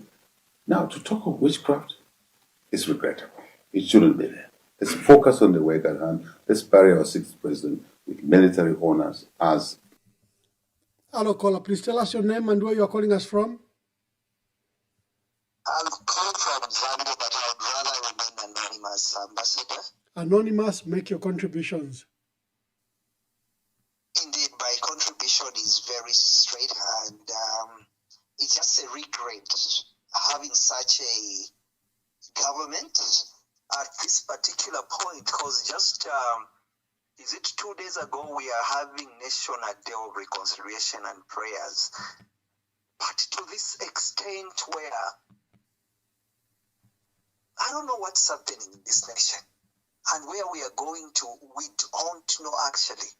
If we don't stand up to change the government next year, we are under total dictatorship right now as the situation stands. Dictators, all the signs that cause for a dictator are actually manifesting under the circumstances that we have. If we don't sit up, wake up, and do the right thing, we are all down the drains. We really need to stand up as a nation. We can't go on like this. If people cannot speak, then what kind of country are we? We really need to stand up. Look at the next 20 years, we destroy the foundation that our forefathers fought for. Akaunda predicted this, and it's just coming to the fore. Please, let's stand up as Zambians. Everyone has to register as a voter and change the course of this country. We are in a total mess. We are a total laughing stock. Reconciliation in the nation that is divided. Even if you are the best leader, you cannot run a nation which is divided. We can go the best leaders in the world, but a nation that is divided, no one can manage it. So you need leadership. That's where it starts and ends. A divided nation cannot be run by anybody. So we need to reconcile, and reconciliation, our current leadership cannot reconcile the nation. The country needs to heal. Thank you so much, Ambassador. Thank you. God bless you. You steal money from the government coffers, you're on your own. There is no tribalism in the fight against corruption. Osanamiwa. Osanamiwa. Osanamiwa. Ganzanga. The money we got from Faith Musonda, we gave it for bursaries to universities. The money we got from Ujana Ikandara Mazambiri mu presidential plane. Inani mafunza uyu muntu anampasa presidential jet kutae sebenzese ni ndani. Kaili jet ija akontrola ni muntu umozi jana. So anamupasa jet ija ni ndani.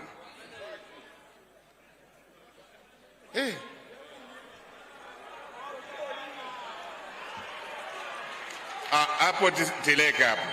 Tileke tiende penanga. Zambia. Ungaluvyanya, sinifuno luvyanya. Sinifuno luvyanya. Ine nikonka kanjira chape, niungofunza chape ma questions. Paja tinabwera, muntu akamba ndine businessman nakula helicopter na ndalama zanga. Tawina chape baluza, atamangisa ma helicopter ina ngwabisa ku South Africa, ina ngwabisa ku Zimbabwe. Ngati ni yako helicopter, why ubisa? Why enda ukubisa kuja? When we came in, I just did my numbers. President Ramaphosa, my brother, there is something I want there, hidden there.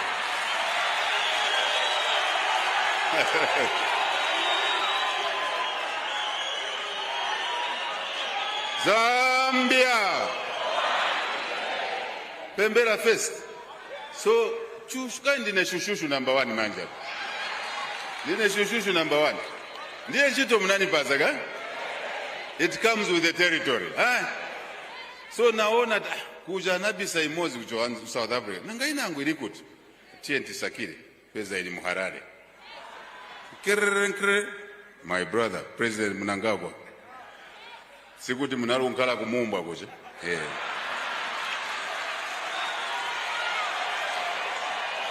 Munitandize. Zambia. Nati munitandize. First I had to greet him. Hello, caller. Please tell us your name and where you are calling us from. My name is Mary. I'm calling from Kapiri. Okay, my sister, please make your contributions. Yes. Like Bembas, they say Turuselwali Lenkwale. And this is what we are seeing. I'm very saddened to see Nakachinda being arrested. And I'm very saddened to hear that Kambwili is being again rearrested. So, my advice to any Zambian, I don't see we are going to have peace 2026. Zambian should be ready for this.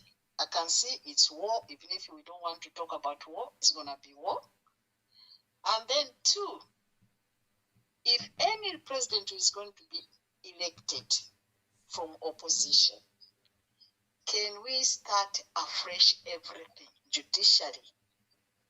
Like what Sado did, he wanted the lawyer to deploy somebody outside from Zambia.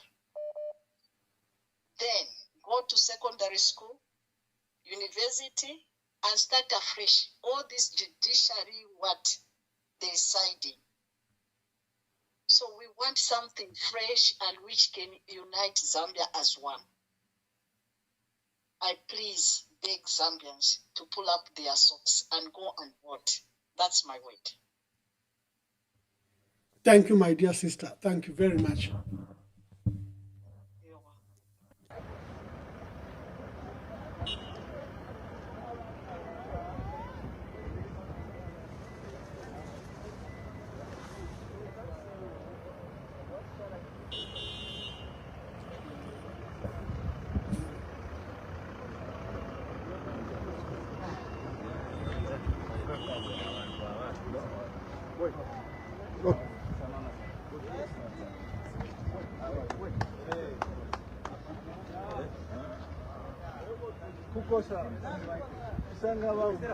Okay.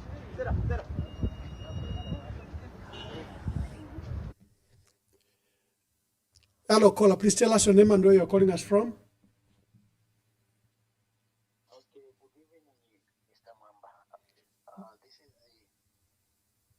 This is Mr. Kahale calling you from Southern Province, Namwala. Yes, Mr. Kahale from Namwala. Make your contributions. Sure. Thank you so much for the topic which you brought here. I just want to react and to say something where Mr. Mwamba, you are dragging the name of the president to be attached to the court, to the court cases which are happening now. I feel, Mr. Mwamba, it's unfair to bring the name of the president to the issue. Did you listen when I laid the case? Hello? Did you listen when I laid the case? I justified. Yes, actually I listened. So what I'm trying to put across is that I think when you were discussing about how the courts are doing, we should not attach the name of the president because the courts operate independently. Okay, no, thank you for your opinion. Thank you very much. He says the courts operate independently. Our brother from Namwala. Hello, caller. Please tell us your name and where you're calling us from. Hello, good evening, Ambassador Mwamba. Good evening. Good evening.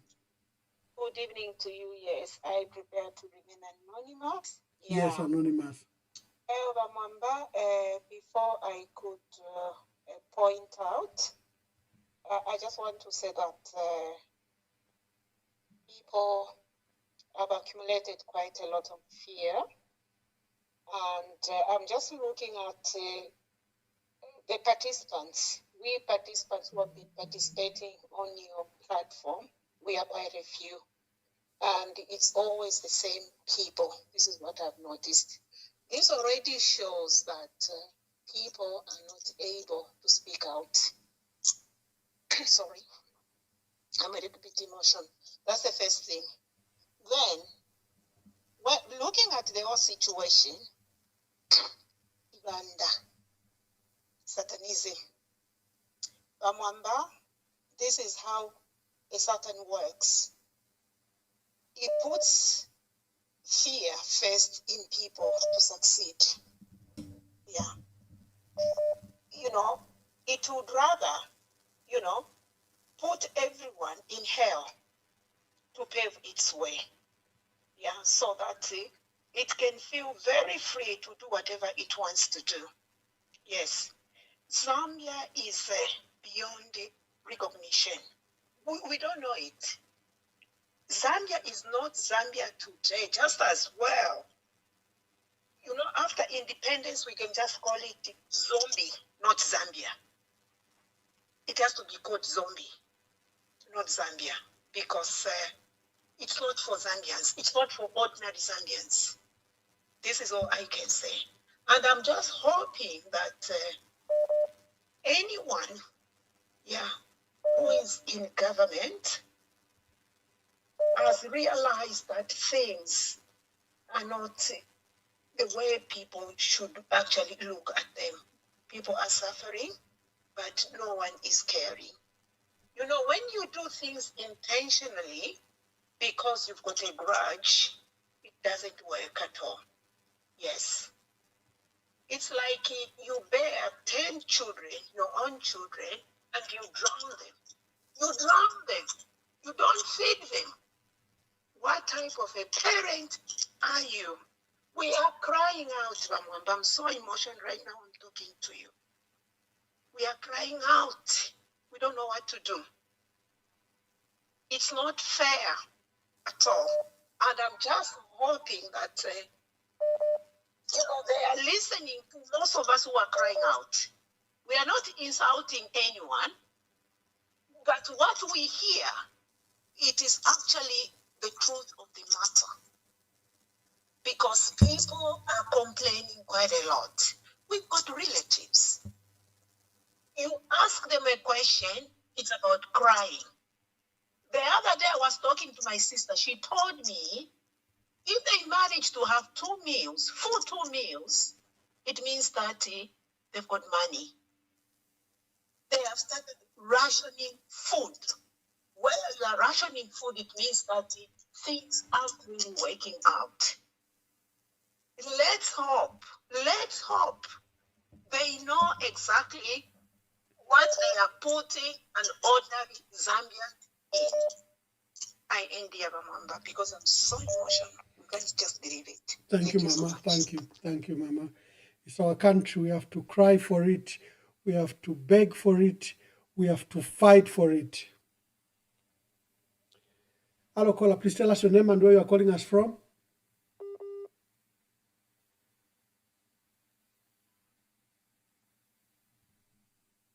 Hello, caller. Oh, hello, are you there? Exactly. Hello, caller.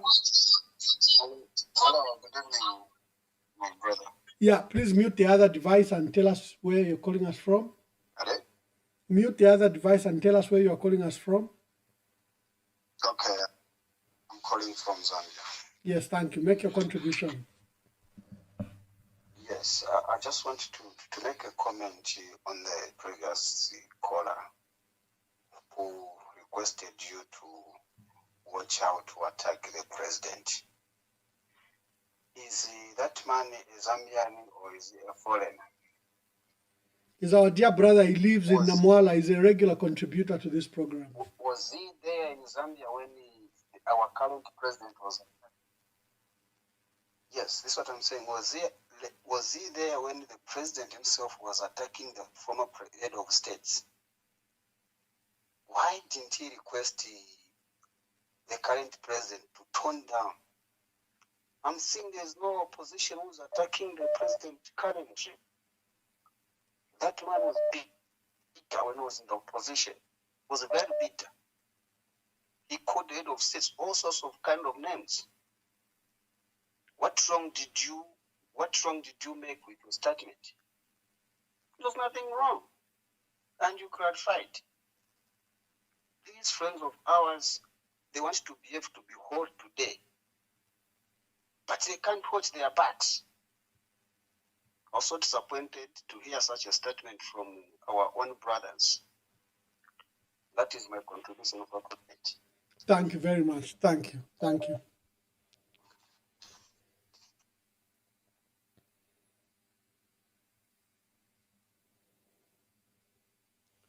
Hello, caller. Please tell us your name and where you're calling us from.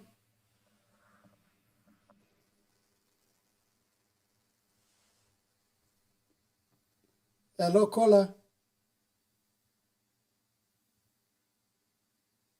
Uh-oh. It's just saying connecting. Network in Zambia probably.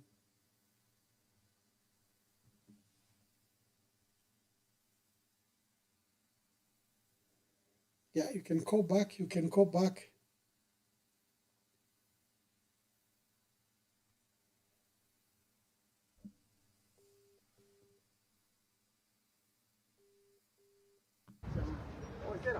Okay.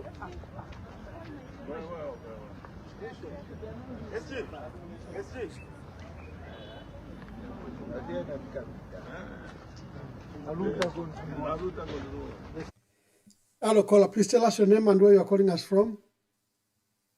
Hello, Ambassador. How are you? Very well, thank you. My name is Victor. I'm calling from the United Kingdom. Obviously, I'm Zambian. Yes, Victor. Long time. Yeah, long time. You stopped calling Victor. Why?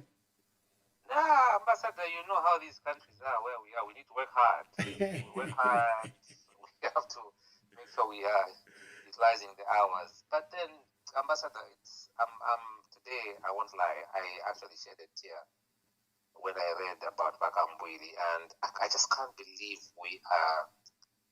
this is the level that we have reached. For me, I think this is it. It can't get any worse than this. It's so sad that, like, there's no nothing, no humanity, nothing.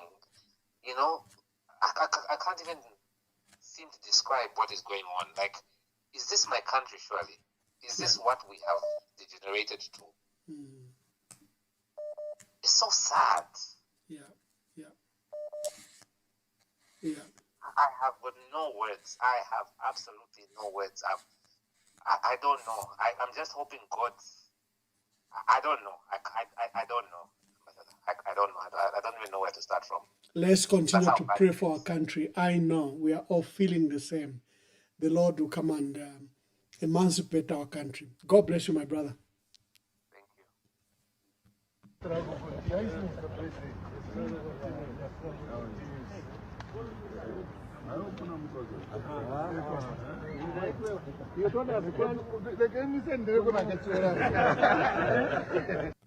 Hello, caller. Please tell us your name and where you are calling us from. Good evening, Ambassador. Good evening. I'm calling Zambia. I'm calling from the land of AI. Yes, my brother. I'm very disappointed by the kind of state of affairs in Zambia. We have even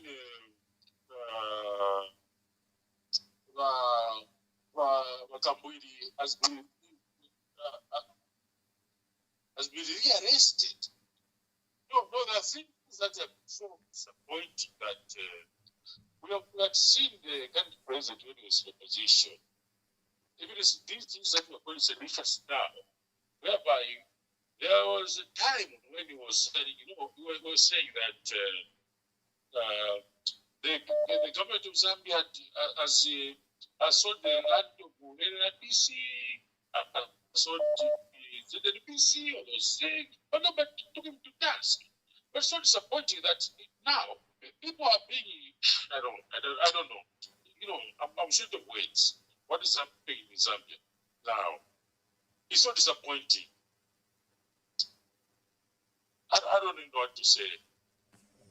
Thank you, my brother. Thank you. You have said what you needed to say. We are becoming something else. We can't recognize our own country. We cannot recognize our own country. Hello, caller. Please tell us your name and where you are calling us from. Good evening, Ambassador.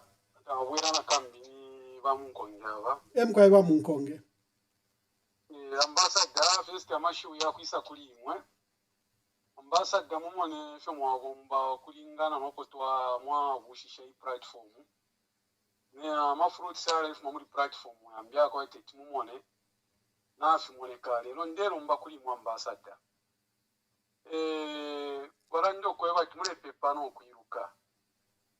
Ambassador, ifintu file chitika ngechita encourage especially mwenkonkotela mweva ikala mu government mweva likunse n'abali mu Zambia kwateni ko ukwikatana kwa private first na mwono kweva ti ili ashiria PF ya kosesha neli ashiria ene ama pact ama alliance yalingirirwa kali so ndero mbako kuli mumwe baliko kunse ba ambassador steni encourage abantu beno ambassador balembeshe ko fera mufe tuma party tubiri to independent balembeshe ko tuma party mumone fo munge kala panshi mwambi okonze chef into munkame feel important before it's too late mumwe ngafa abantu ambassador lembeshe ko fera muma party ambya yanyu just in case because confusion ya kutonse nga mwayi mona balingirirwa kale yaine yali kuyuka utonse yalingira ma last minutes tiarete mpasasi esheni kofe ambassador mumanya akapina abantu abali kunse ya fyaro mubika muna banenso abena bamacheichiza baba macheichi taba afya bachikuku gachako batina mukwata vision yo mwingafu abantu kuti bamyafwa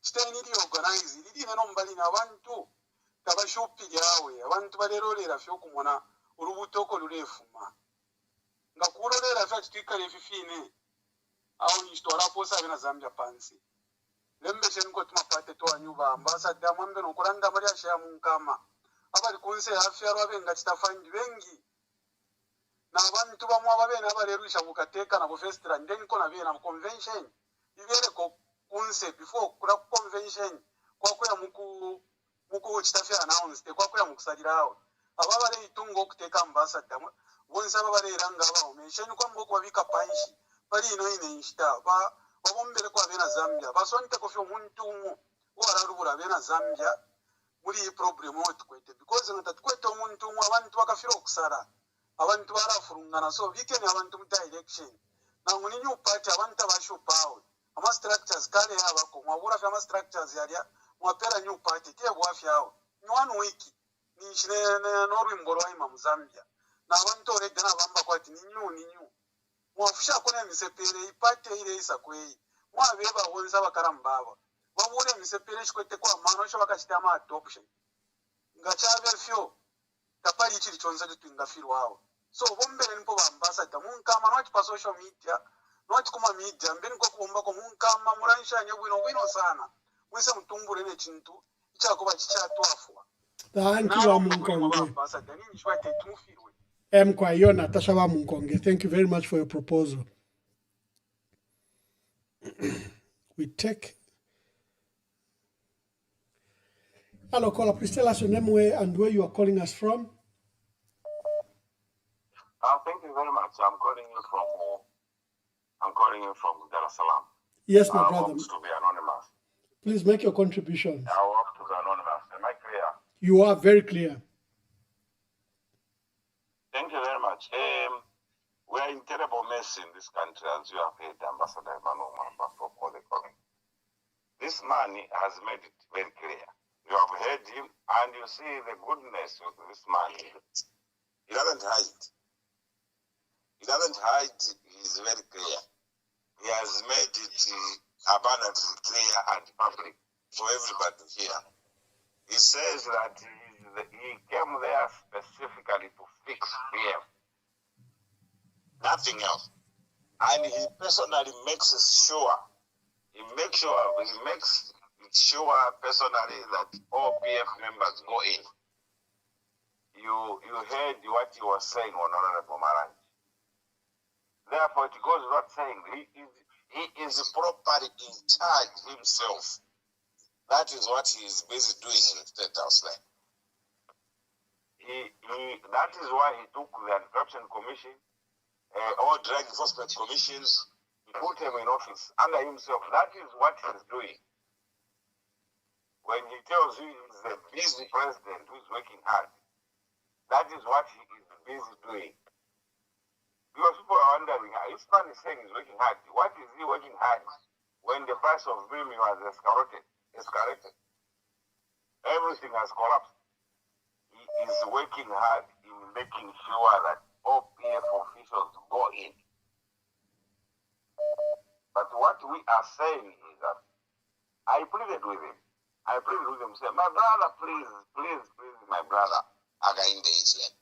This is not the time to be a trainee dictator. If you wanted to be a dictator, where were you in the 60s? Maybe even in the 70s, when we had the Idi Amin, when we had the Mobutu Seko, Ukungwendo was about. That was a time when a person can be a dictator. Not in the 21st century. You can't be a trainee dictator in the 21st century. Look, Honorable Emmanuel Mwamba, where are you? You were in Zambia, here you are there. That is the proof on itself that you can't be a dictator. And you see, I feel pity for this government. I feel pity. To tell you the truth, I feel pity. Because what is there is that the day this man will leave office, we are all going to resurrect all the cases that are around him. All these ministers that are with him, they all rot in prison. Because all of them, they have got cases. Even the very prison case, we are going to resurrect it. That, because he needs to drink a taste of his own medicine. The way he's looking up his officials there, that is the same way we are going to lock up his officials, including himself. He has cases all over. Everybody around him has cases. Even the first lady was mentioned the other time that she was giving some people mines. Why was she getting the mines?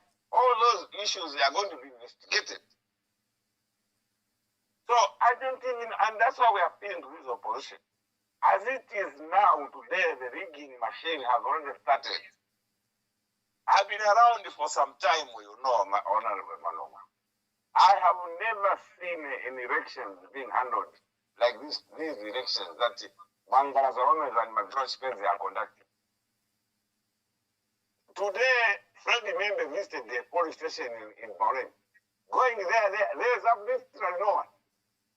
During the day, we say they are conducting the radio station here. There's no one. There's absolutely no one. No advertising, nothing. He's insisting he wants to continue a second term when everything is in a mess. Farmers, Honorable Mano, to them, Toropiri was in the province telling farmers to say, we are only going to pay you when we sell our maize to Marau. You see what's happening in this country? When Emmanuel Mwamba, have you seen a government telling the farmers to say, we are only going to pay you when we sell, when Malawi pays us over the maize, that is 200 metric tons we are selling to Marau. Even at West, we have never in this country seen a government that has failed in this fashion. Never, even throughout PF, we have never seen this, where a Minister of Agriculture is telling farmers that we are only going to pay you when we sell this maize. Where have you heard? Where have you seen it? This is the most failed government we have ever had since independence. So what we are saying is that we are simply appealing to the opposition to say, please, the opposition are sleeping too much in this country. You see, I was talking to people from Southern Province. They were telling me, you see, we are ready from Southern Province where he's coming from. They were telling me that we are ready to defect, but we want to see a serious opposition. These are his relatives. Honorable Emmanuel Mwamba. They are saying that the opposition, by not organizing Mumupantundo, you are giving him encouragement that this organization that he's not afraid. Because you are not choose a leader, get a leader even from outside. There is John Sango who's coming state council. Support one individual. You have Maduro. You have Maduro coming, Maduro. Bring Maduro here. People are already resolved. And the good things as things stand today is that even UPND on itself is at its weakest. There is no one who wants this government. Even UPND members, you have seen. The entire diaspora has changed. Even the people who are supporting them in the diaspora have changed. Correct. So what are these oppositions still waiting for? The opposition has to unite. This is not a time to look at who and who. This is a second liberation. Zambia needs a second liberation. We are in a terrible mess in this country. Right now, as I'm talking to you, Honorable Emmanuel Mwamba, I don't know when I last saw electricity. There's total darkness in this country. But the man was busy. You are exposing him. The man had all the solutions when he was in the opposition. He had all the. Where are all those solutions gone? We are in total darkness as I'm talking to you now. He wrote in his contract, he's saying that he's selling surplus electricity to Namibia. He's saying he's selling surplus electricity to Botswana. What surplus electricity do we have in this country? What surplus electricity do we have in this country? We are appealing to this opposition to say this is the time for liberation. And this man is terribly determined to lock up all the opposition. Bring somebody like John Sangwa. Bring somebody, even this Maduro, anyone who can come, please. Zambia is in default setting. We are on fire. You have heard for yourself. There is an untold hunger in this country. People are buying minimum at 300, 400, and the man is selling minimum to Barao, to Mutarika. At Mutarika called me, he wants minimum. Mutarika called you, he wants minimum because he knows that Chakwera was voted out because of lack of minimum. But himself, the little minimum that you have in this country, he is selling it out. Even before he reduces the minimum to 50 kwacha. He said he was going to reduce the minimum to 50 kwacha. And before he gives the people of Zambia 50 kwacha, he's selling minimum. He's standing before farmers and telling them that taona matabwa njoga kuno Emmanuel Mwamba, taona maloza. Maloza big time, I tell you. Indeed, my dear and I'm brother. only going to pay you when I sell, when Malawi pays me for the minimum that I'm selling. Have you ever heard the government that where is the food reserve agency budget? Yeah. We are in total mess and we are appealing to the opposition to stop sleeping. Thank you. Paramount chief for Western Province told the opposition to say, Mwachedwangako, you are late. All this time, you are supposed to be moving. Why are you not choosing a leader? Give people a leader. People in UPND itself, I'm talking to them in Southern Province. They are waiting for an opposition to resign, to defect from UPND. So please, my Master Manova, I'll be back. Thank you very much. Thank you very much, my dear brother. Thank you very much for. I think I'll take the last 3 callers.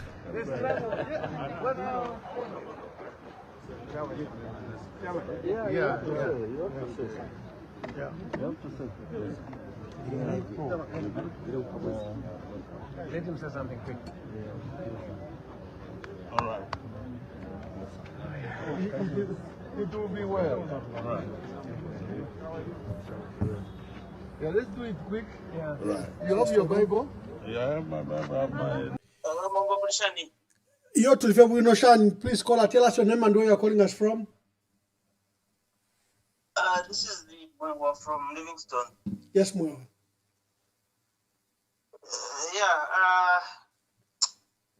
First of all, it's very we are going through a very painful stage, very painful.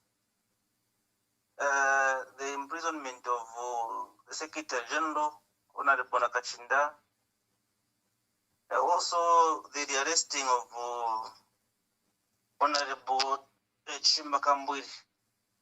Chimbakambwiri, when you look at the circumstances that went into prison, it was the same case that he was following up, which claimed the lives of his 2 brothers. Bakambwira pobalimba futashabo bwino. But bali batwala kudeli. Basevinga yakwana. Bafule kufuma futa kwande kashinga 2 days futi bilando shabuka.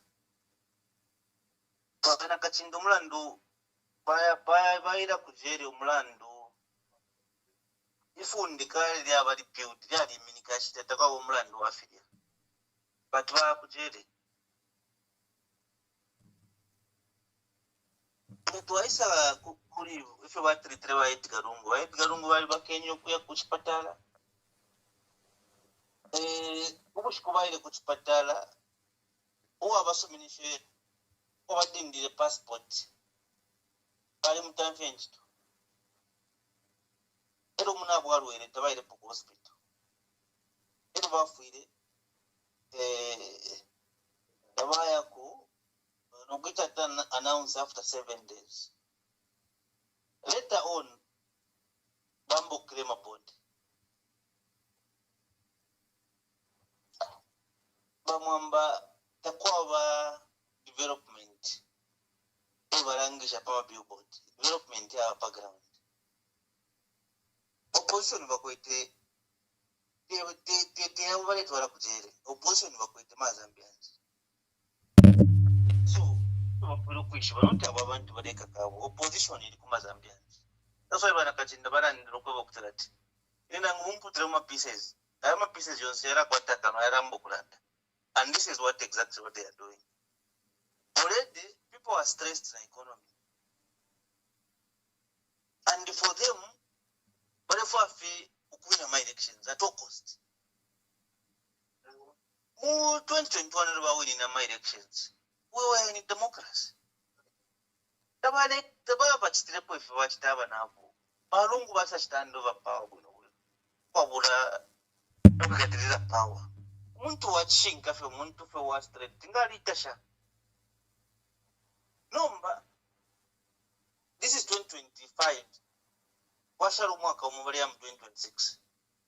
Mwenye voter registration, mwenye abali bench from government, mwenye abali electoral commission of Zambia.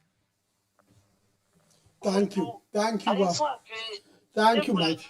Muntu alefa power muntu wa mwamba.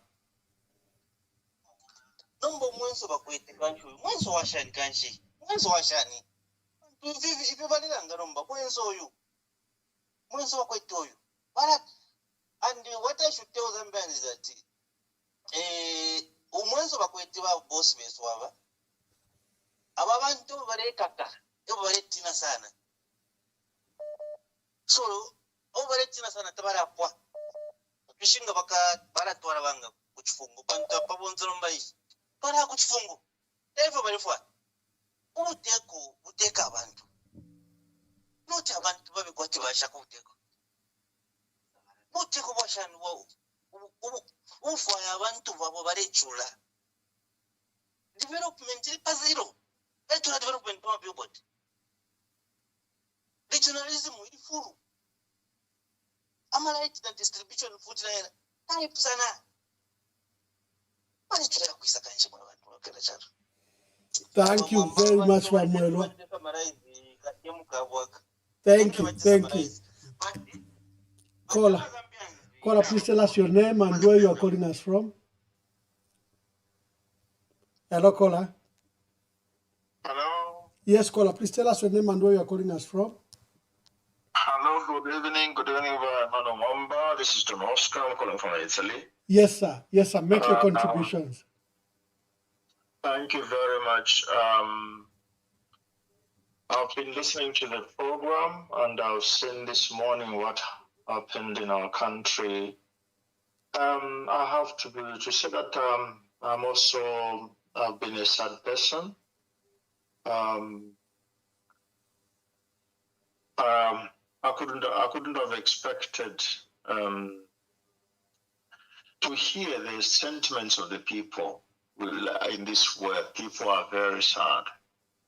The majority, I would say that the majority, maybe other people are happy, you never know, but the majority of the Zambian people indeed are very sad. You talk to different people and they have a lot of challenges and people have been scared. I've been scared somehow to see their expectation. They were expecting very much Chimbakambuli to come out of prison. I would confess that I was also expecting indeed for this gentleman to come out because of his healthy status. I know the diabetes patient needs a lot of care, and so you see, I felt a little bit sympathy for Chimbakambuli, and I was very happy that he was going to come out from prison. And then we have seen what has happened. I was a bit shocked. I don't know whether such a thing has ever happened. Maybe I've never had a good memory of it. I've never seen such type of a thing happening. Somebody to be arrested when he's still in prison, and I extended the detention. Maybe it's going to be the first time. I've never seen it, but so I have to say to send my greetings to the Chishimba Kambuli family, the wife, the children, the family members, because we know he's not the only one who is now being incarcerated. But greeting Chishimba Kambuli and the family, I want to extend also my embrace to many Zambian people, maybe who might have been incarcerated. I don't discuss the court case. I'm not a judge. I'm not a lawyer, but I sympathize with the Zambian people who are undergoing such situations. I was looking at what is happening in our country by Emmanuel Mwamba. I have to confess to you that I did some research, so I saw something very, very similar of what happened in these countries that I've discovered in Nicaragua, recently in South America, then in Cuba, and then in Venezuela. These three countries are something so similar with maybe what is transpiring. I don't know whether it's going to continue. The status in our country, if it's going to continue, I don't know. But doing some research, I saw some situations quite similar in Nicaragua and Venezuela and also in Cuba. I hope, this is my hope, that harmony in our country and the respect of the rule of law can be really taken care of. I've heard the sentiments of many colleagues and Zambians, and I would like also to say, well, we have still hope. We still have hope. And I look forward myself to a technocrat.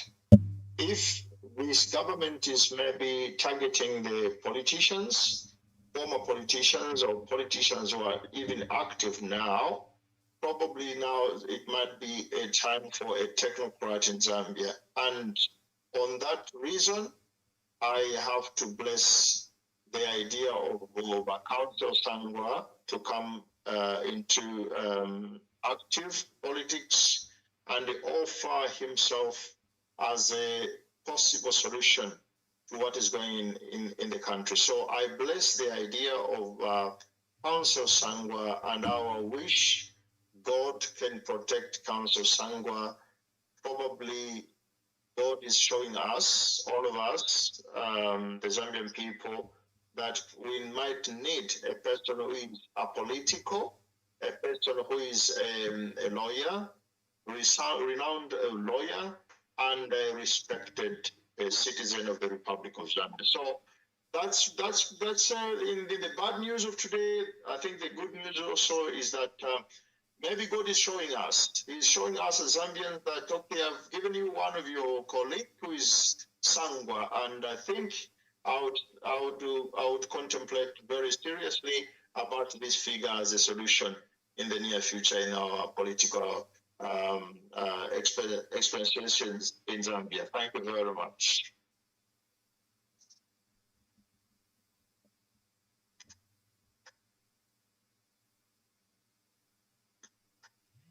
Hello? Hello. Hello, caller. I lost you there. Oh. I'm still. Hello? Yes, caller. Please tell us your name and where you're calling us from. Hello. I'd like to remain anonymous if you don't mind that. That's okay. Yes, I hope you can hear me. Yes, we can hear you. Yeah. Yes, I am here for me. Yeah. Wonderful. I would like to probably add a little bit. Yes, please make your contribution. Hello, I asked for. There's two of us here. Is there two of us? You are live. Okay, fine.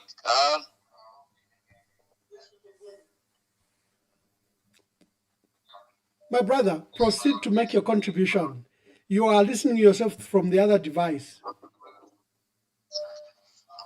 Okay, yeah.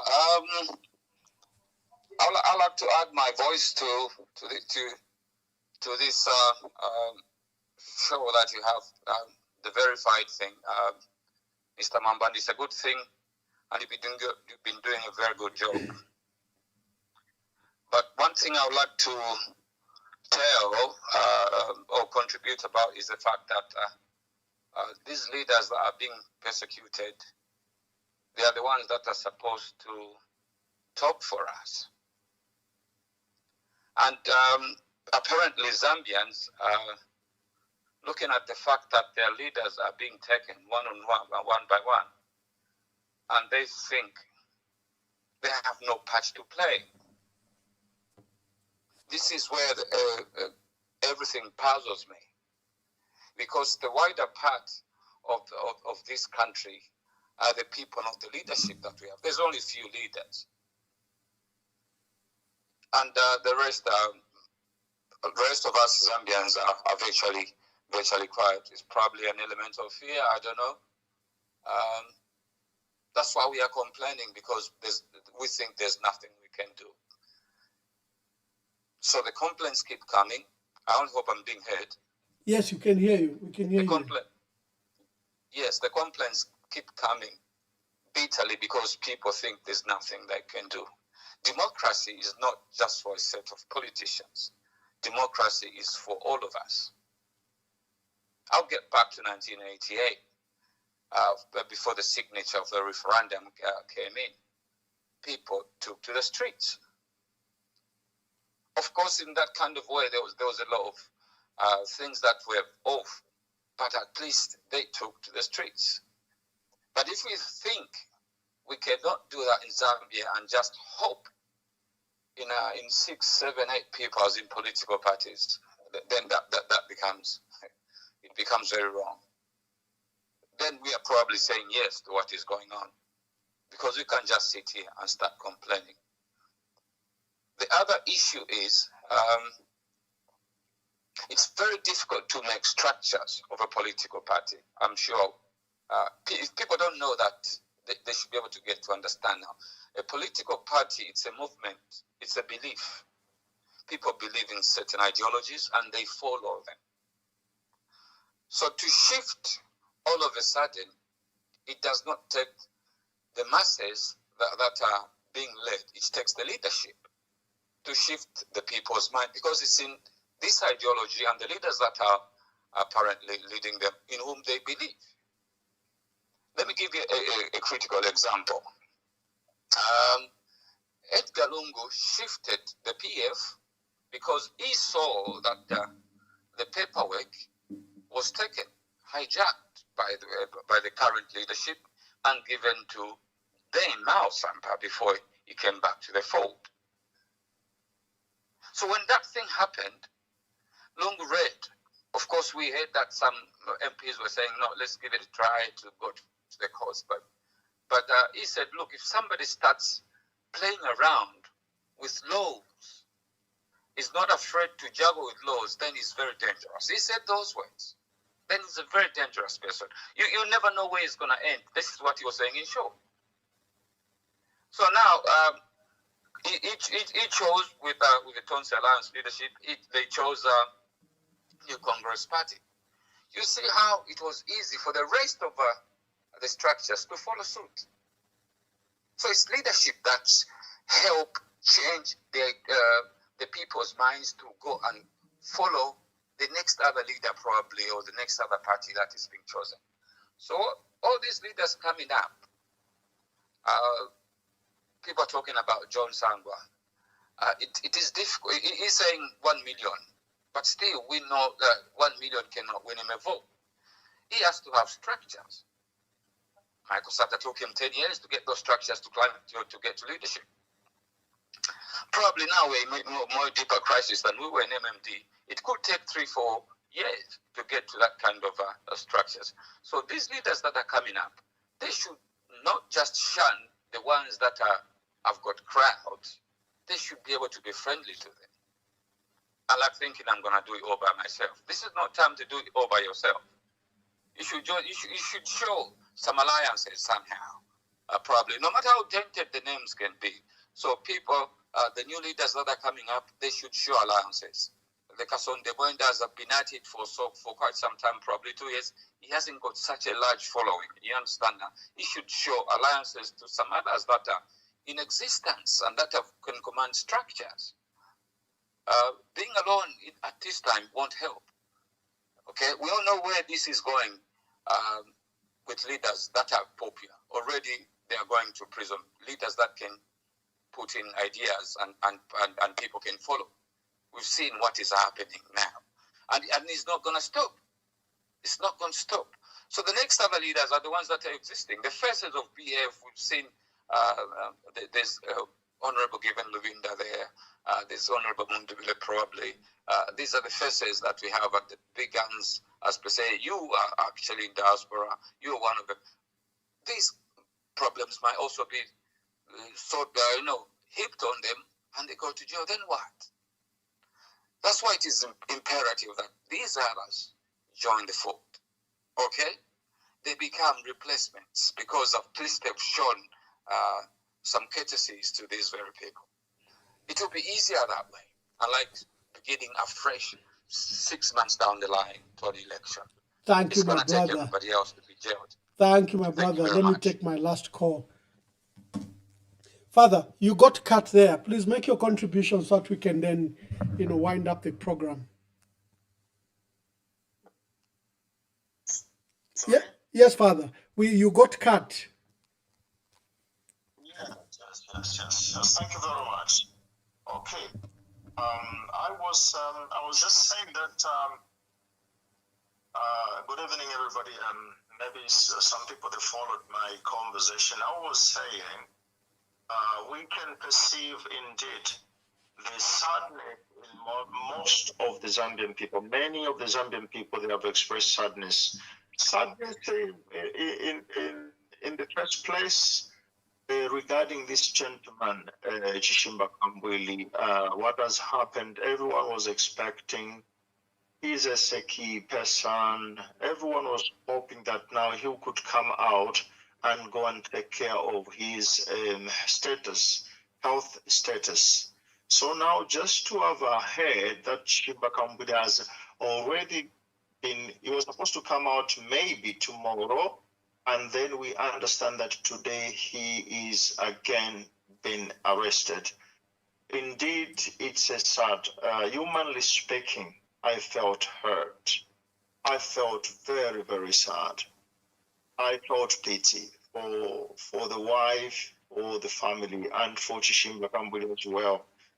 Just as a human being, this has nothing to do with politics.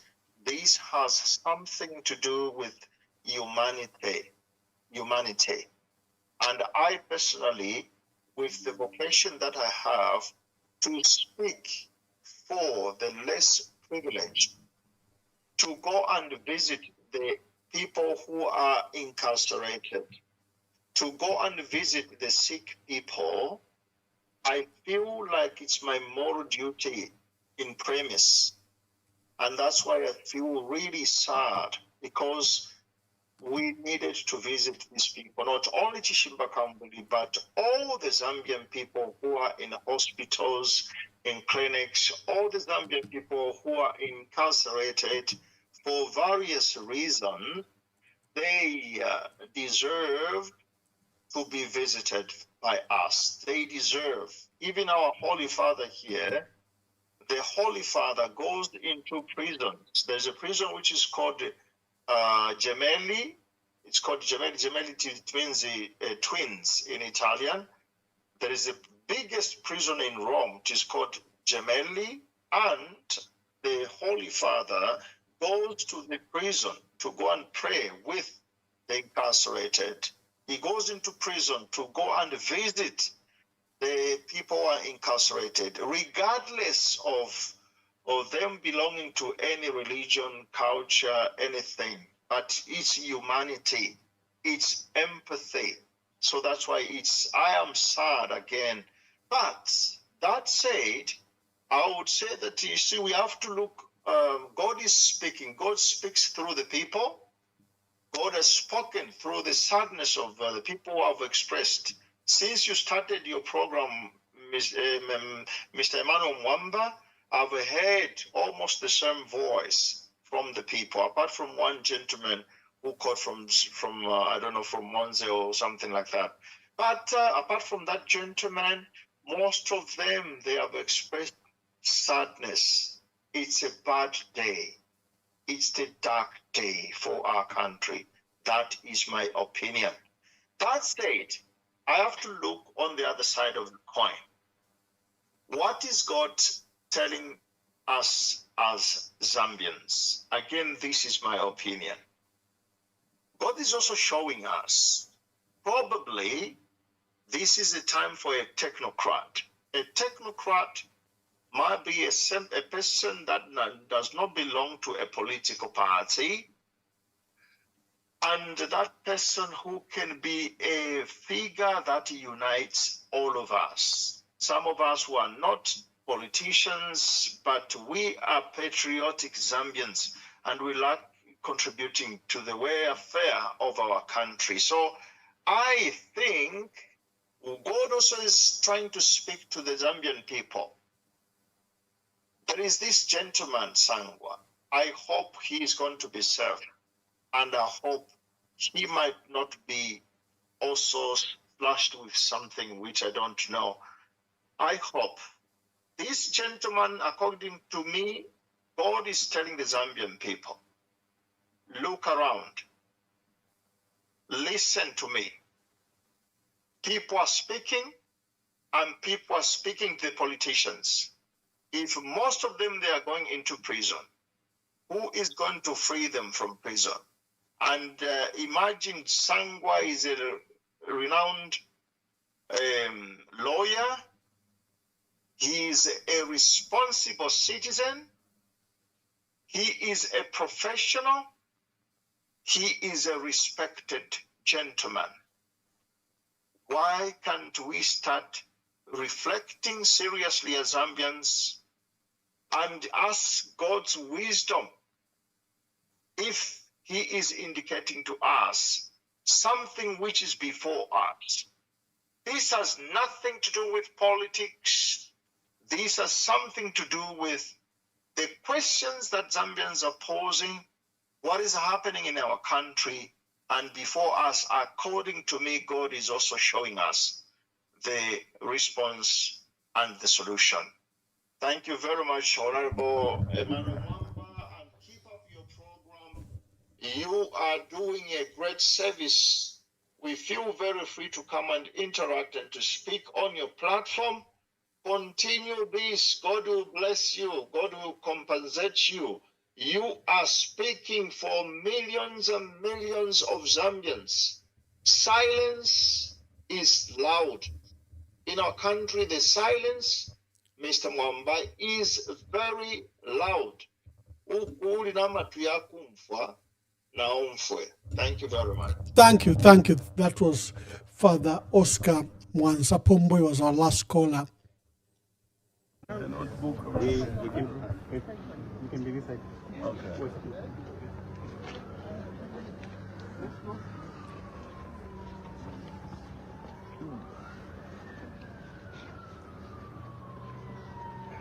And now all of us, maybe you can go just behind.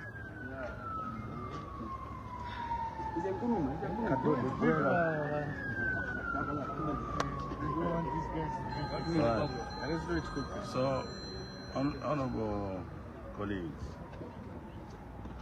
from 2021 through to 2026, those who know their rights and their freedoms and are patriotic, not only by rhetoric, but at heart, they will commit just like we are collectively committed to fight for democracy, fight for the well-being of every Zambian. And the journey towards achieving freedom and victory is punctuated with detours like this, especially when institutions of government are threatened by those who are alien to follow the rule of law. I am privileged today to go into prison for speaking for the Zambian people, alleged to have, defamed the president, even when the law has been repealed. We will continue to speak, even in detention. The challenge remains with those of you who have a bit of freedom, because those of us who are going in prison, we are not different from those of you outside, because you are gagged just like we are going to be detained and cannot speak. It's up to you to summon courage and continue to fight for Mother Zambia. Thank you very much. Okay, so we have a very lucky last caller. I saw that she had been, or he has been calling. Caller, please tell us your name and your where you're calling us from, and make your contribution. Your last caller. Okay, thank you. I'll remain anonymous if that's okay. That's okay.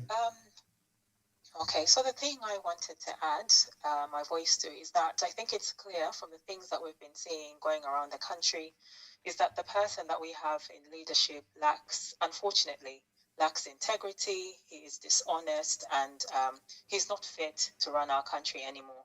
For the last few years he's been in power, he hasn't delivered on his promises, particularly the electricity crisis. He has failed to resolve that, and therefore businesses are struggling. Some have had to close down.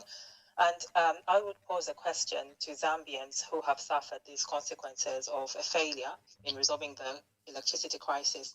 Are you happy? Do you want a repeat of the same? Because to vote him in, you're going to have a repeat of the same. And in terms of dishonesty and lies, I mean, if you recall, there was that famous line of when we're sworn in, I don't know if it's 10 o'clock we're sworn in, by 2 o'clock, the kwacha would have appreciated against the dollar. Is that a reality? I don't think so. Fuel prices, what do you think? Are you guys happy? Are we enjoying? Is the cost of living, are we satisfied with that? Perhaps we shouldn't vote this person in. And one other thing I wanted to say is let us not speak from a place of defeat. I know there's a lot going on. There's voices who've been speaking up, who've been courageous and fighting for us and speaking boldly that are being locked up. So essentially, dissenting voices are being silenced. But let's not speak from a position of defeat. Let's tap into some of the courage that these people have had, and we need to fight for our country. We have to take our country back. We cannot be going backwards. We're much more divided than we were before, and all of this has happened since this president came into power. So he has to go. We can't have silencing of dissenting voices.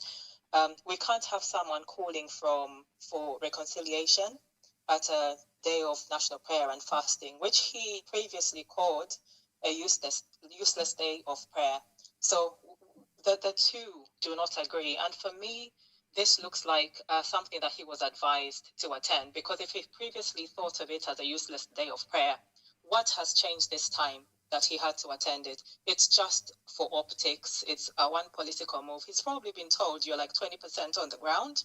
So perhaps those people that you offended when you spoke against the National Day of Prayer maybe just attend it. It just doesn't add up. It all looks like little steps that he's taking to try and convince people to vote for him. But you've had a taste of his leadership, and it's unpalatable. We're divided. We're not happy as Zambia. So it's time to get rid of him. So I say band together, speak from a position of power and not defeat. And remember who you are. You have voted out previous regimes whom you were dissatisfied with. The current leadership is no exception. So if you don't deliver, Zambians vote you out. And it is as simple as that. So Zambians, remember who you are. Get rid of him. Thank you. Thank you very much. That was our last caller, our very last caller. And colleagues, thank you for joining us. Thank you for yeah, I'd like to thank you all for joining us and for all the callers that make this program what it is. Today we're discussing the persecution of former leaders and just how the president has sunk our democracy, has sunk the rule of law, and how he has hijacked institutions of democracy, institutions that are supposed to be autonomous and independent, such as the judiciary, parliament, the Electoral Commission of Zambia, and how he has weaponized law enforcement agencies against his political opponents. Until next time, God bless you. Shalom, shalom.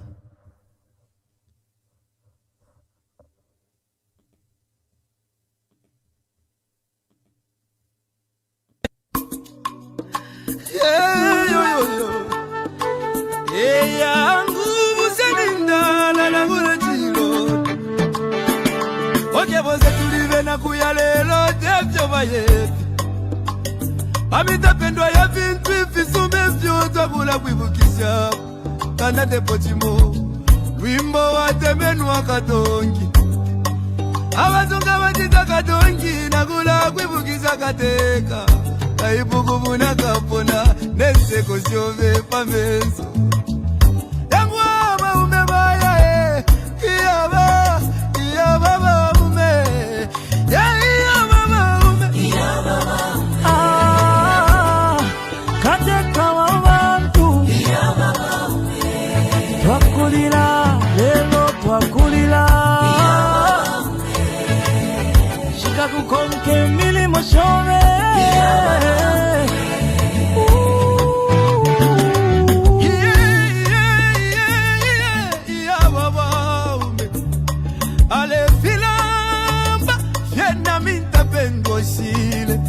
Deti kume mokulo ndolola wale lilo mwingi Iseko wingi mwakwete Iseko wingi mwakwete Mwaya mwende wino tata wesu Katusi muchi wakege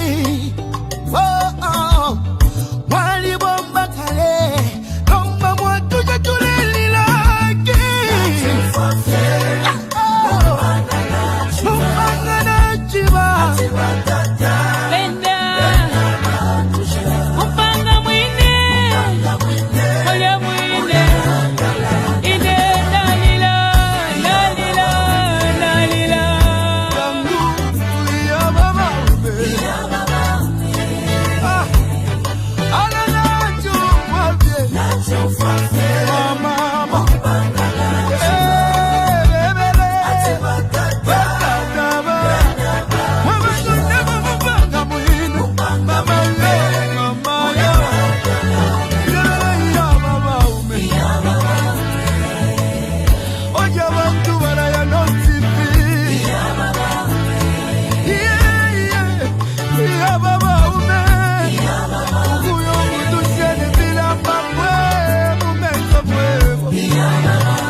Ukula bebyo wachito bwingi Ibisebo wapangiri obwingi Ukuchinjo lusako kumoneko busaka Mama Utituwa na basiani Chakwa katuse